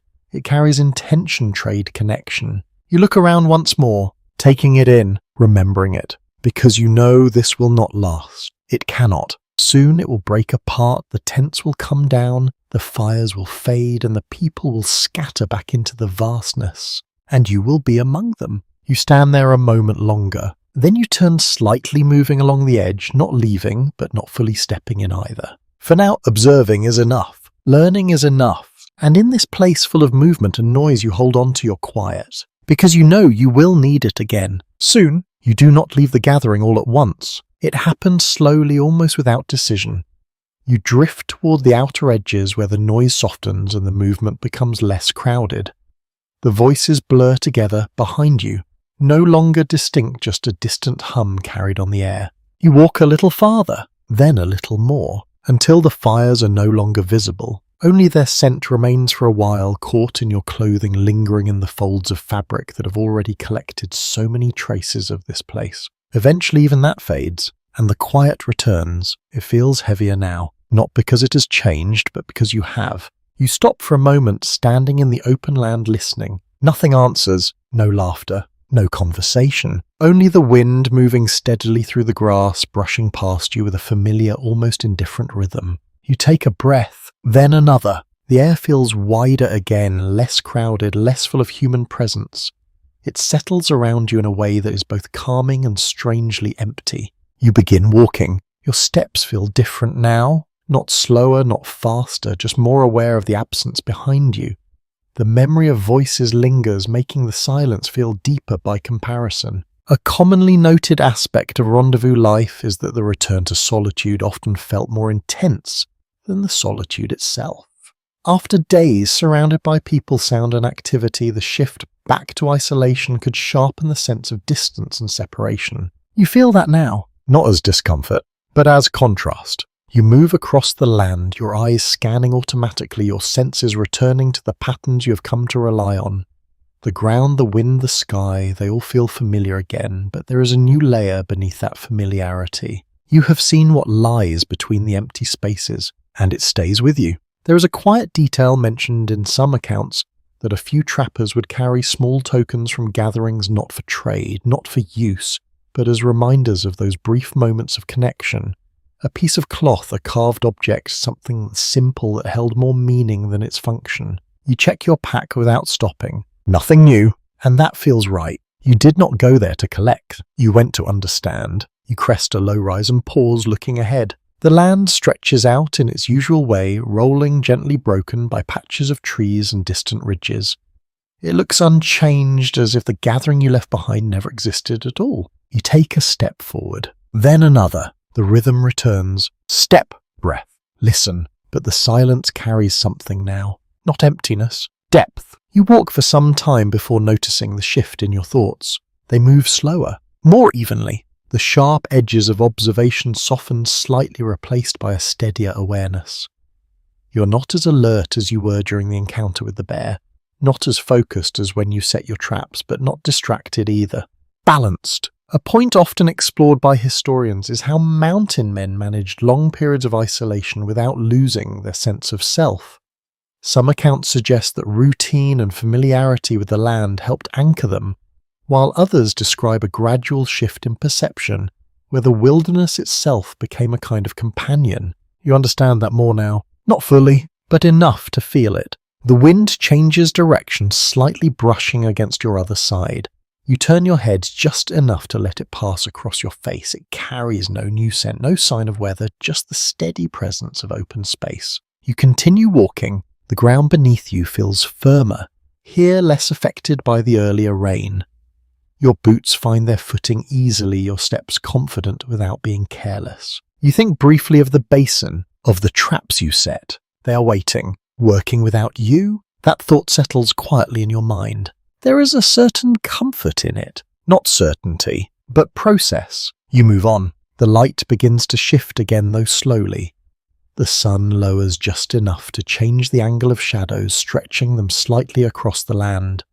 It is not evening yet, but the day is moving toward it. You consider where you will stop. Not yet, but soon. There is a subtle observation found in some writings that experienced trappers often chose their camps with more care after periods of social interaction, seeking places that offer both safety and a sense of separation, as if re-establishing their connection with solitude. You begin to look for such a place now. Not consciously, but instinctively, a small cluster of trees ahead draws your attention.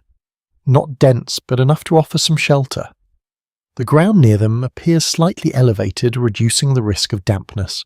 It is not perfect, but it will do. You angle toward it. Your steps remain steady, your breathing even. The memory of the gathering fades further with each movement, replaced by the steady presence of the land once more. You reach the trees and step into their light shade. The air feels cooler here, quieter. You set your pack down gently, easing the weight from your shoulders once again, and for a moment you stand still, listening. The silence is complete, but it no longer feels empty. It feels familiar, and that makes all the difference. You begin to notice how direction lives in the land itself, not in signs or markers, not in anything meant to guide you, but in patterns that repeat quietly if you are willing to pay attention.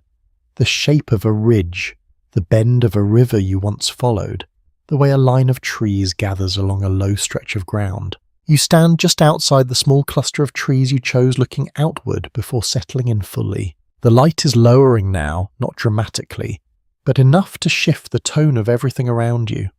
Colours soften, edges blur slightly, shadows stretch longer, reaching across the ground like slow-moving water. You take a breath, then you turn, not because you are lost, but because you are checking. You look back the way you came. The land does not offer obvious answers.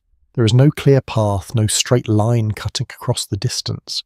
But there are hints, a rise you crossed earlier, a patch of darker grass where the ground dips, a line of stones that seemed random at the time but now feels like a pattern. You hold those details in your mind. A well-known principle of travel in this period is that navigation often depended on memory rather than tools. Many mountain men moved through vast regions without maps, relying instead on landmarks, repeated observation, and a growing familiarity with the terrain. You are beginning to understand that. You step slowly, turning your body just enough to align with what you remember. Not perfectly, not with certainty, but with enough confidence to move forward when needed. You kneel near the ground, picking up a small stone. You turn it in your hand. Then you set it down again slightly apart from the others. A marker, not obvious, but intentional. There is a lesser mentioned detail in some accounts that travellers would occasionally leave subtle signs for themselves or others, small arrangements of stones or branches that could be recognised later without drawing too much attention. You stand again, looking outward. The sky has begun to change colour, this shifting from pale blue to something softer, touched with faint gold near the horizon. It is a quiet transition, one that does not demand your attention, but rewards it if you notice. You do. You adjust your position again this time, turning toward a distant ridge that has remained in your view for most of the day. It is not close, but it is distinct. A line that stands out against the sky, steady and unmoving. You fix it in your mind. That will be your direction tomorrow. A point of discussion among historians is how individuals maintained orientation over long distances without becoming disoriented.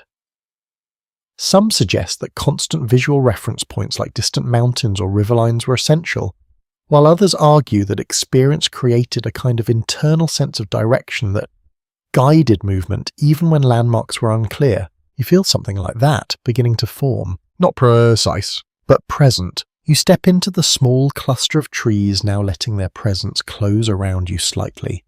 The space feels contained, not confined, just enough to break the openness of the land. You set your pack down, carefully. The ground here is dry, the soil firm beneath a thin layer of fallen leaves. You clear a small area with your foot brushing aside anything that might catch or shift beneath you later. Then you pause, listening, always listening. The wind moves through the branches above softer, here filtered by the leaves. It creates a steady sound, not loud, not distracting, just constant enough to become part of the background. You begin to gather what you need for the night. Small branches, dry ones if you can find them. You search beneath the trees where the rain from earlier did not reach as deeply. There you find pieces that will catch more easily tucked beneath thicker cover. You bring them back, arranging them in a small pile. Your movements are slower now, not from fatigue alone, but from familiarity. You're learning how to do this without rushing. A subtle observation noted in some writings is that experienced mountain men often moved more slowly than newcomers, not because they lacked urgency, but because they understood that careful, deliberate action reduced mistakes and conserved energy over time. You feel that in your hands, in the way you place each piece of wood, in the way you prepare the space. You strike your flint once, twice. The spark catches on the third attempt, small but steady. You lean in, breathing gently, coaxing it into flame. It grows slowly, then steadies, casting a warm light against the nearby ground. You sit back, watching it. The fire is smaller tonight, controlled, enough to warm you, not enough to draw attention. You pull your blanket around your shoulders again, settling into a position that feels familiar now. Not comfortable, but known. You look up. The sky has darkened further, the first stars beginning to appear. They are faint at first, then clearer as the light fades completely. You follow their patterns without fully understanding them. Not yet, but you recognize their consistency. They will be there again tomorrow, and the next night, and the next. That matters. You sit there for a while, letting your thoughts settle. The gathering feels distant now. The voices, the movement, the energy, they have faded into memory, replaced once more by the steady presence of the land. You're alone again, but not in the same way. There is something different in it now, something steadier. You reach for your water, taking a small measured drink. You check your supplies again, not out of worry, but out of habit. Everything is where it should be. For now, you lean back slightly, resting against your pack. The fire crackles softly beside you, its light shifting across your hands, your clothing, the ground at your feet. You close your eyes, just for a moment, not to sleep, just to rest. And in that quiet pause, you realize something simple. You are not lost, not in the way you might have been before. You know where you are, enough to continue, enough to return, enough to keep moving forward when the light comes again. And out here, that is more valuable than certainty. It is direction. You wake before the light fully arrives. Not suddenly, not with any sense of alarm, but with a quiet awareness that settles into your body before your eyes even open. The air feels colder this morning. Not sharply so, but enough that you notice it immediately against your face and hands. You remain still for a moment, listening. The fire beside you has faded into faint warmth, its glow reduced to a few dim coals hidden beneath ash. The trees above you hold the early silence of dawn, their branches unmoving, their leaves still. You open your eyes slowly. The world is pale, not yet bright, but no longer dark. You sit up, feeling the stiffness return deeper this time. It lingers in your shoulders, your back, even your hands. You flex your fingers once then again, working the tension out slowly. This is part of it. You lean forward, stirring the coals with a small stick. A faint glow returns, weak but present. You add a piece of dry wood, then another, feeding it carefully until a small flame begins to form. It takes longer this morning. The wood is not as dry as before, but it holds. You warm your hands over it, letting the heat reach your skin, easing the cold that has settled overnight. Then you notice something, a sharp pull along your side as you shift. You pause, not moving further. You test it again, gently this time. The same sensation returns, not severe, but clear, a strain. You sit there quietly assessing, a firmly recognized reality of life in the wilderness is that even minor injuries could become serious problems if ignored. Without access to proper treatment, something as simple as a muscle strain or a small cut could worsen over time, affecting mobility and survival. You breathe slowly. Then you move again more carefully. The pain is there but manageable. You adjust your position, finding a way to sit that reduces the pull. It is not comfortable, but it is workable. That matters. You reach into your pack, pulling out a small strip of cloth. You fold it once, then press it lightly against the area, securing it as best you can beneath your clothing. It is not a real solution, but it is something. There is a curious note in some personal accounts that mountain men often relied on simple remedies for injuries using whatever materials they had available. Cloth, leather, even plant matter could be used to bind or cushion, though the effectiveness varied greatly. You understand that now. You stand slowly, testing your weight. The strain responds immediately, but it does not stop you. It simply reminds you to move differently. You adjust, shorter steps, less twisting. More control. You begin your morning routine with that in mind. The fire is built up just enough to prepare a small meal. What little you have left from yesterday is measured carefully, divided without waste. You eat slowly, giving your body time to take it in. You drink, again cautiously. Your supply is lower now. You make a note of that. Water will need to be found again soon. You extinguish the fire with care, ensuring no heat remains that might spread unnoticed. Your movements are slower but not inefficient.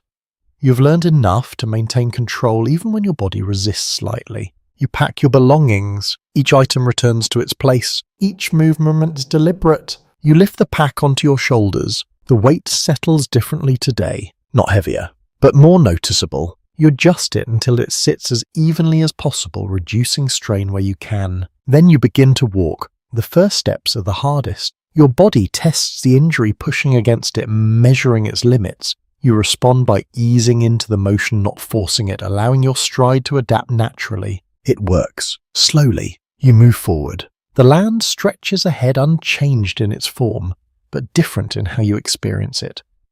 Every rise, every dip, every uneven patch of ground carries more significance now. You must choose your path more carefully. A topic often explored by historians is how mountain men dealt with physical setbacks in isolation. Some accounts suggest that many simply endure pushing through pain when necessary, while others indicate that strategic rest and adaptation were key to long-term survival. You find yourself leaning toward both. You do not stop, but you do not rush. The pace becomes slower, more measured, and in that pace you begin to notice things you might have missed before. The way the light filters through a distant line of trees, the subtle change in the colour of the grass as the ground shifts beneath it. The sound of your own steps softer now, more controlled. There is a quiet detail mentioned in some writings that injuries, while difficult, often forced individuals to become more observant. Reduced speed meant more time to notice patterns, to understand the land in ways that might otherwise be overlooked. You feel that now, not as a benefit, but as a shift. You move along a gentle slope, your steps steady despite the discomfort. The wind brushes past you lightly, carrying no immediate threat, no sign of change. The sky remains clear, the day unfolding without urgency. You take a breath, then another. Your body settles into this new rhythm. Not ideal, but sustainable. You glance ahead toward the distant ridge you marked the night before. It remains your point of direction, your quiet guide across the open land. You move toward it, one step at a time. The pain does not leave, but it becomes part of the background, something you work around rather than fight against. And in that adjustment, you learn something important. Survival here is not about strength alone. It is about flexibility, about knowing when to push and when to adapt. You continue walking the land, stretching out before you, the day moving steadily forward. And with each step you carry that lesson with you, quietly, carefully, without forgetting it. You feel winter longer before you see it. Not as snow at first, not as frost across the ground, but as a subtle tightening in the air. The warmth of the sun no longer lingers the way it once did. The wind carries a sharper edge, brushing past you with a dryness that settles into your skin. You notice it in your breath, in the way it leaves your lungs just a little faster, in the way the mornings begin colder and take longer to soften. You keep moving, but your thoughts begin to shift. Less about distance, more about preparation. A broadly accepted understanding of life in the mountains is that winter was the most demanding season for trappers. Those who failed to prepare early often faced severe hardship as food became scarce, travel slowed, and exposure to cold posed constant risk. You understand that now, not as an idea, but as something approaching. You slow near a stretch of land where the ground dips gently between two low ridges. It is not deep enough to trap cold air entirely, but it offers some protection from the wind. Trees grow more closely here, their branches forming a loose canopy overhead. You step into it. The difference is immediate. The wind softens. The air feels slightly warmer. Not much, but enough. You look around carefully. This could work. Not for a night, for longer. You walk the length of the dip, studying the ground, the trees, the direction of the slope.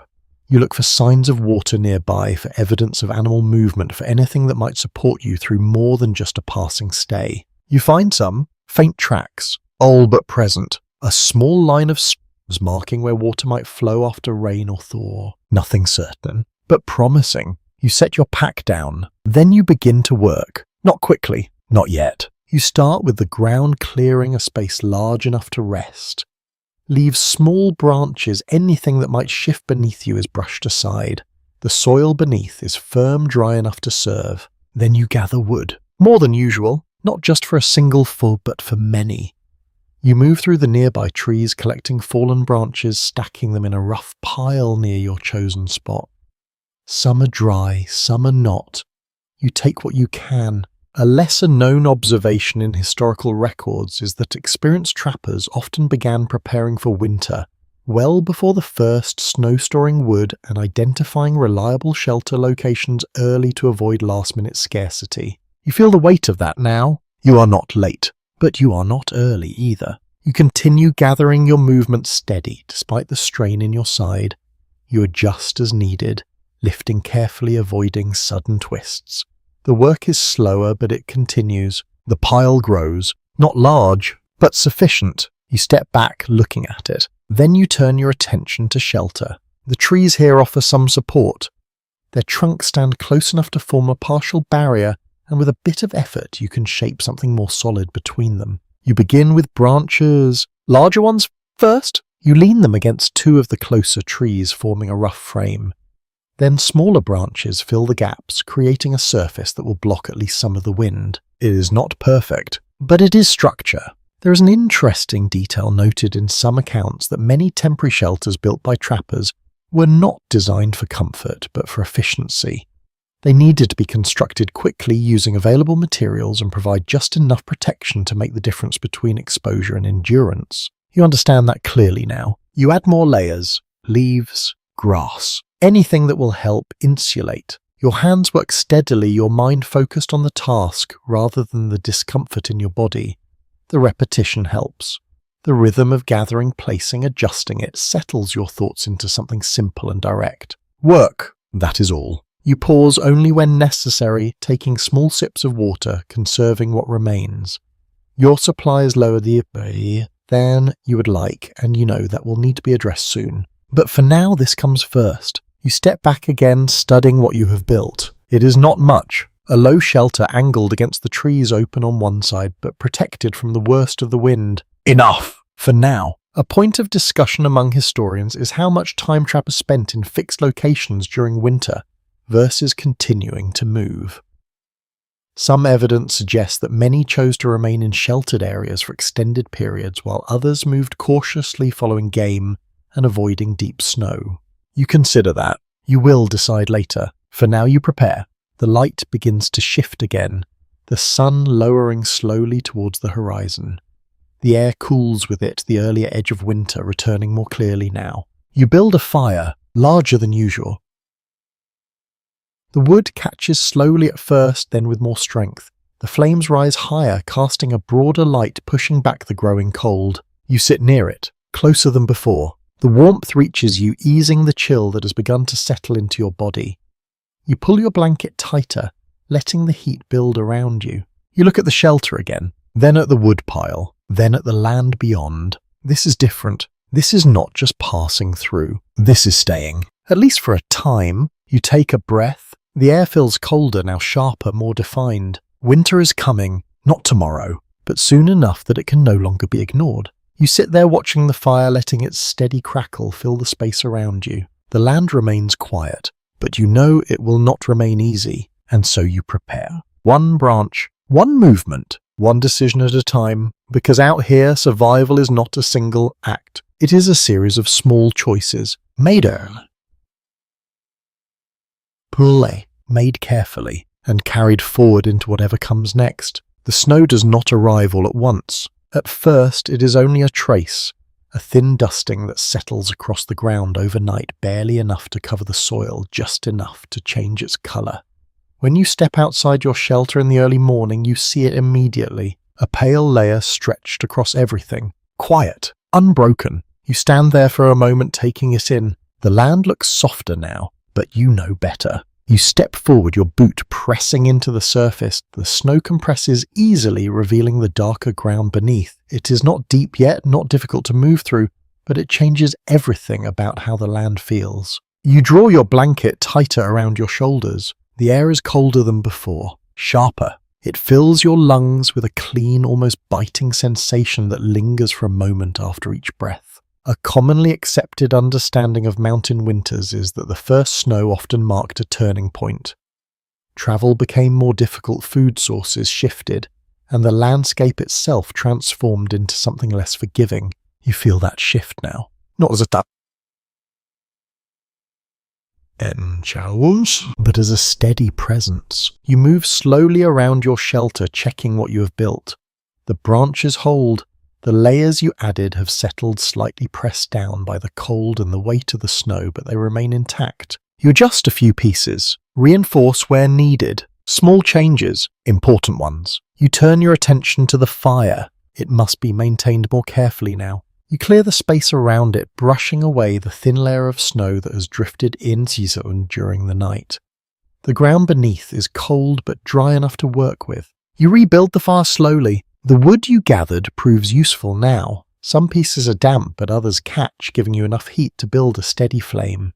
You lean closer, letting the warmth reach your hands, your face. It feels stronger today, more necessary. There is a lesser mentioned detail in some accounts that winter fires were often kept going for as long as possible, sometimes for days at a time, to avoid the difficulty of starting anew in cold and damp conditions. You understand that instinct. You will not let it go out easily. You sit near the fire, your back against the rough structure of your shelter.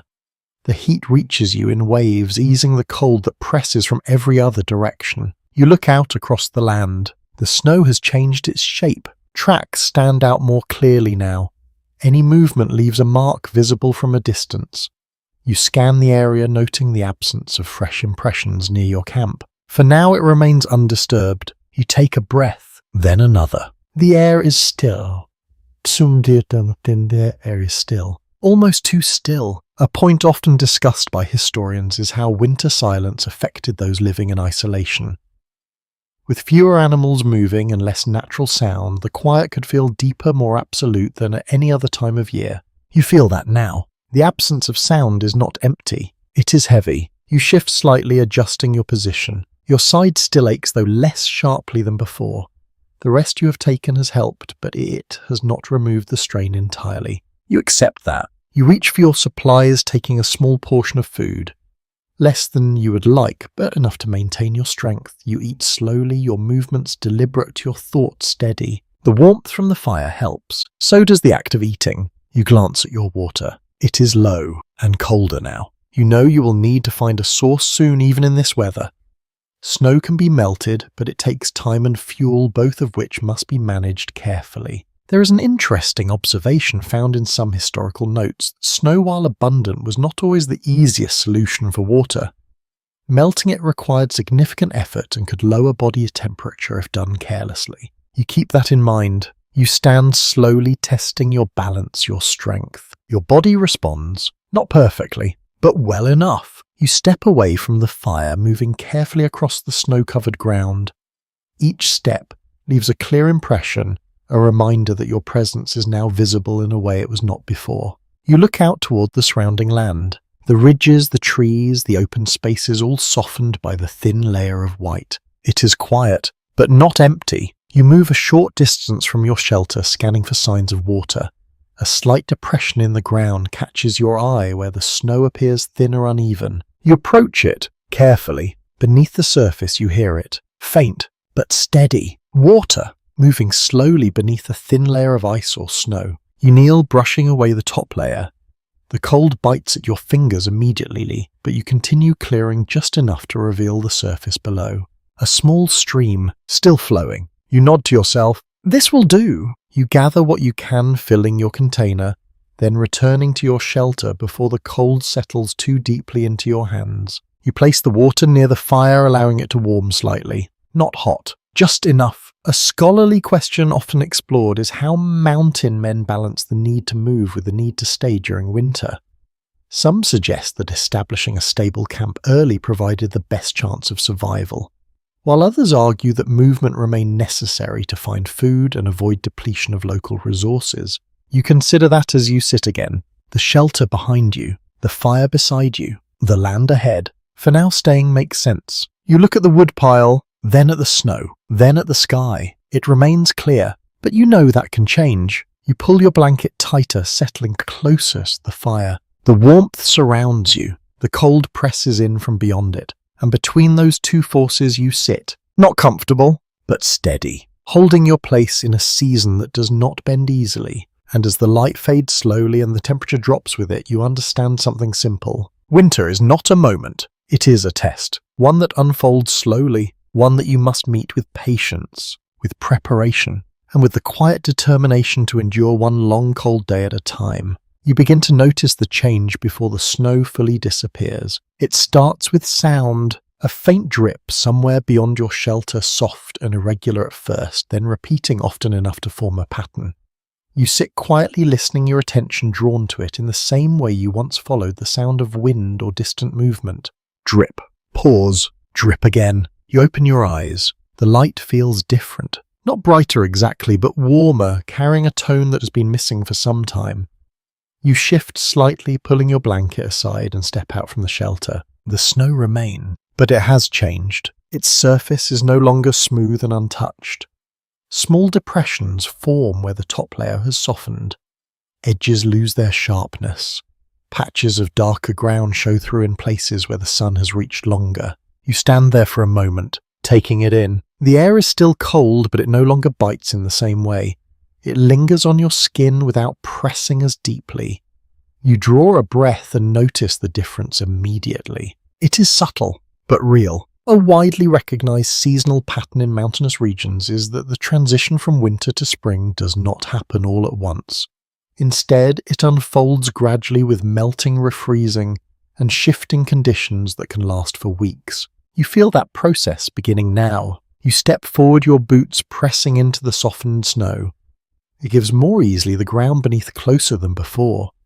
Each step leaves a deeper impression, the moisture beneath rising slightly around the edges. You move carefully. The land is less stable in this state. You glance toward the small stream you uncovered earlier. It is louder now, not rushing, but fuller. The water moves more freely beneath the thinning layer of ice, its sound clearer, more present. You walk toward it, your pace steady, your body adjusting to the changing ground. When you reach it, you kneel. The surface has opened in places, revealing the flow beneath. The water is cold but not frozen.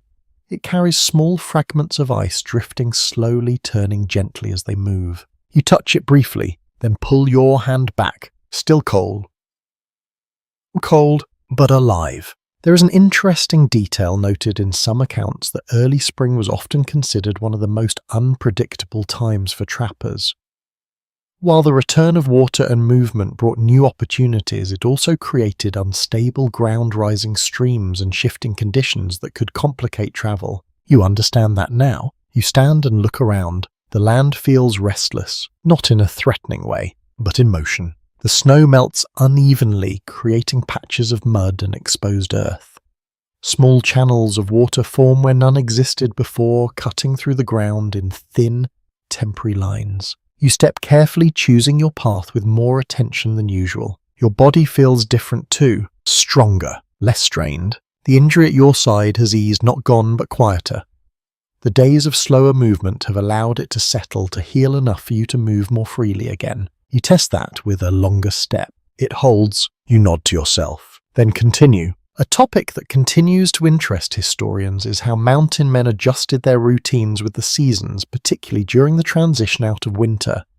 Some accounts suggest a return to movement and trapping, while others describe a period of cautious observation, allowing the land to stabilize before fully committing to travel. You feel that caution now? You do not rush. The land ahead stretches open again, the ridges clearer as the air shifts and the snow recedes.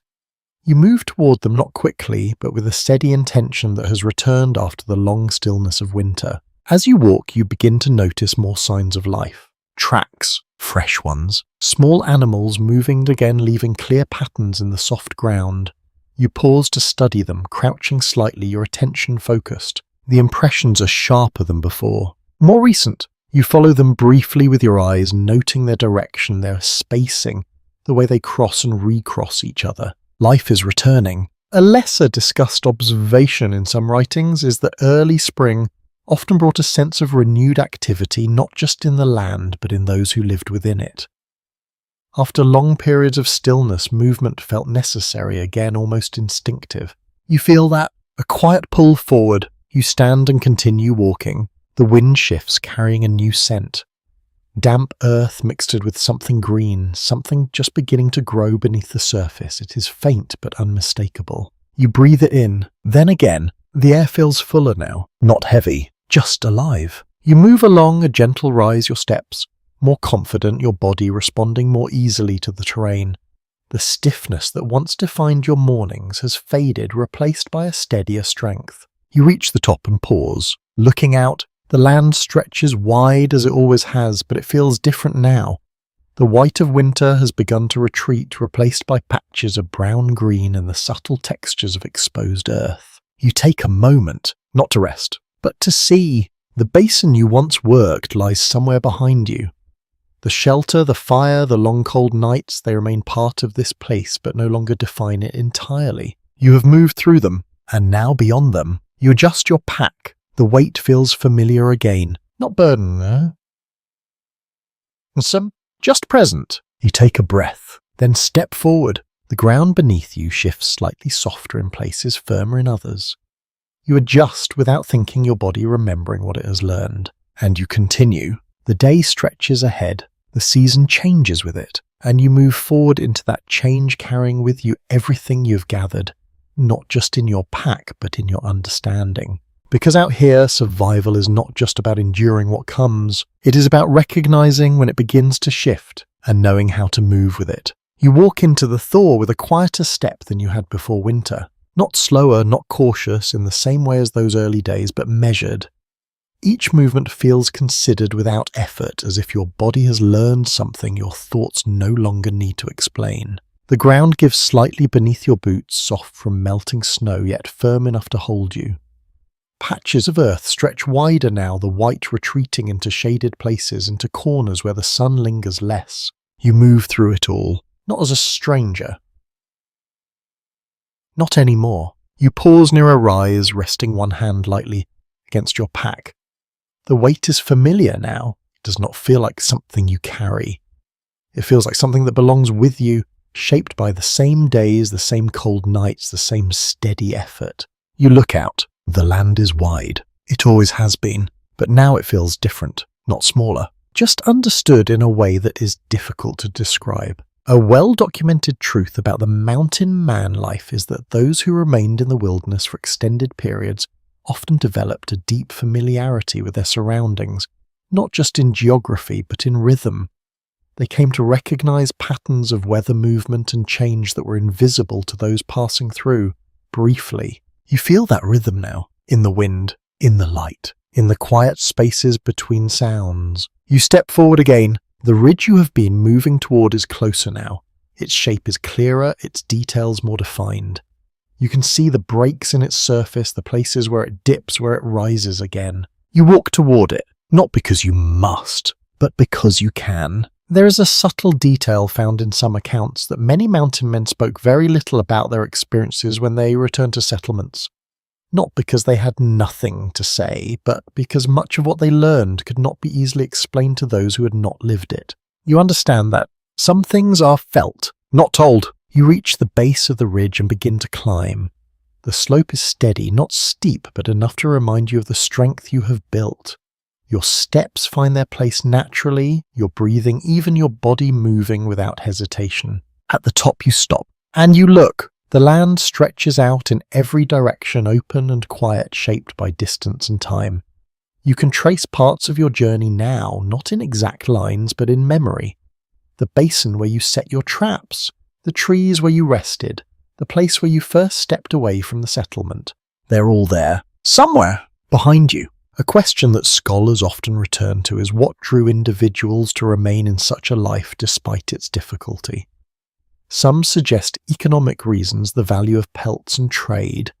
Others point to a deeper pull, something tied to independence, to the space itself, to a way of living that could not be found elsewhere. You do not try to answer that. You simply stand there, feeling the wind, watching the light, understanding in a quiet way that you have changed. Not completely, not permanently, but enough. You turn slowly, letting your gaze move across the horizon.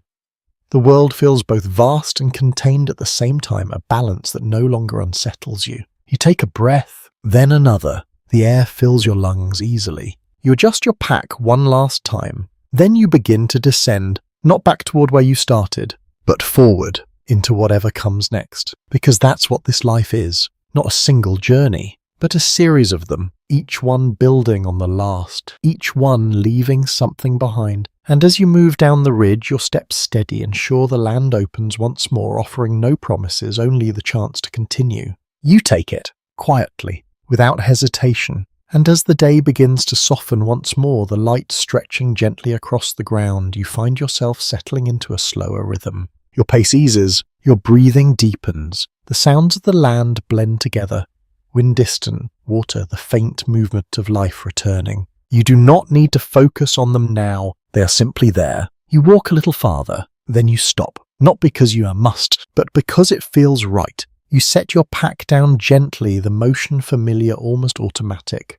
You sit not on a prepared space, not within a shelter, but on the open ground, letting the land support you without effort. The air is calm, the light is soft, and for a moment there is nothing you need to do, nothing to prepare, nothing to chase. You rest your hands loosely in your lap. Your eyes drift outward, then upward, following the sky as it shifts slowly toward evening. The colors deepen, the edges blur. Everything everything softens. And in that quiet, you allow yourself to let go of the sharp focus that has carried you this far. You do not lose it. You simply set it aside. The land remains. The wind continues. The distant shapes of ridges and trees settle into gentle outlines, no longer demanding attention. You take a slow breath, then another. Your body relaxes just slightly, the tension easing in small, quiet ways. You feel the ground beneath you, steady, unchanging. A calm presence that asks nothing of you in this moment. The air moves lightly across your skin, carrying no urgency, no warning.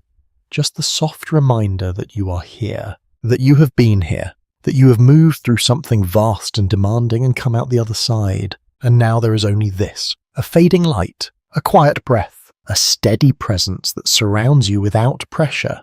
You let your eyes close, not fully, just enough. The sounds continue softer now, blending into something almost like a distant memory. You sit there, still, calm. The day slips gently into night, not with sudden darkness, but with a slow, steady dimming that feels almost comforting. And as the last light fades and the first stars begin to appear once more, you find yourself settling deeper into that quiet space. No urgency, no strain, just rest. The land holds its shape. The air remains gentle. And you, for the first time in a long while, allow yourself to simply be. Sweet dreams.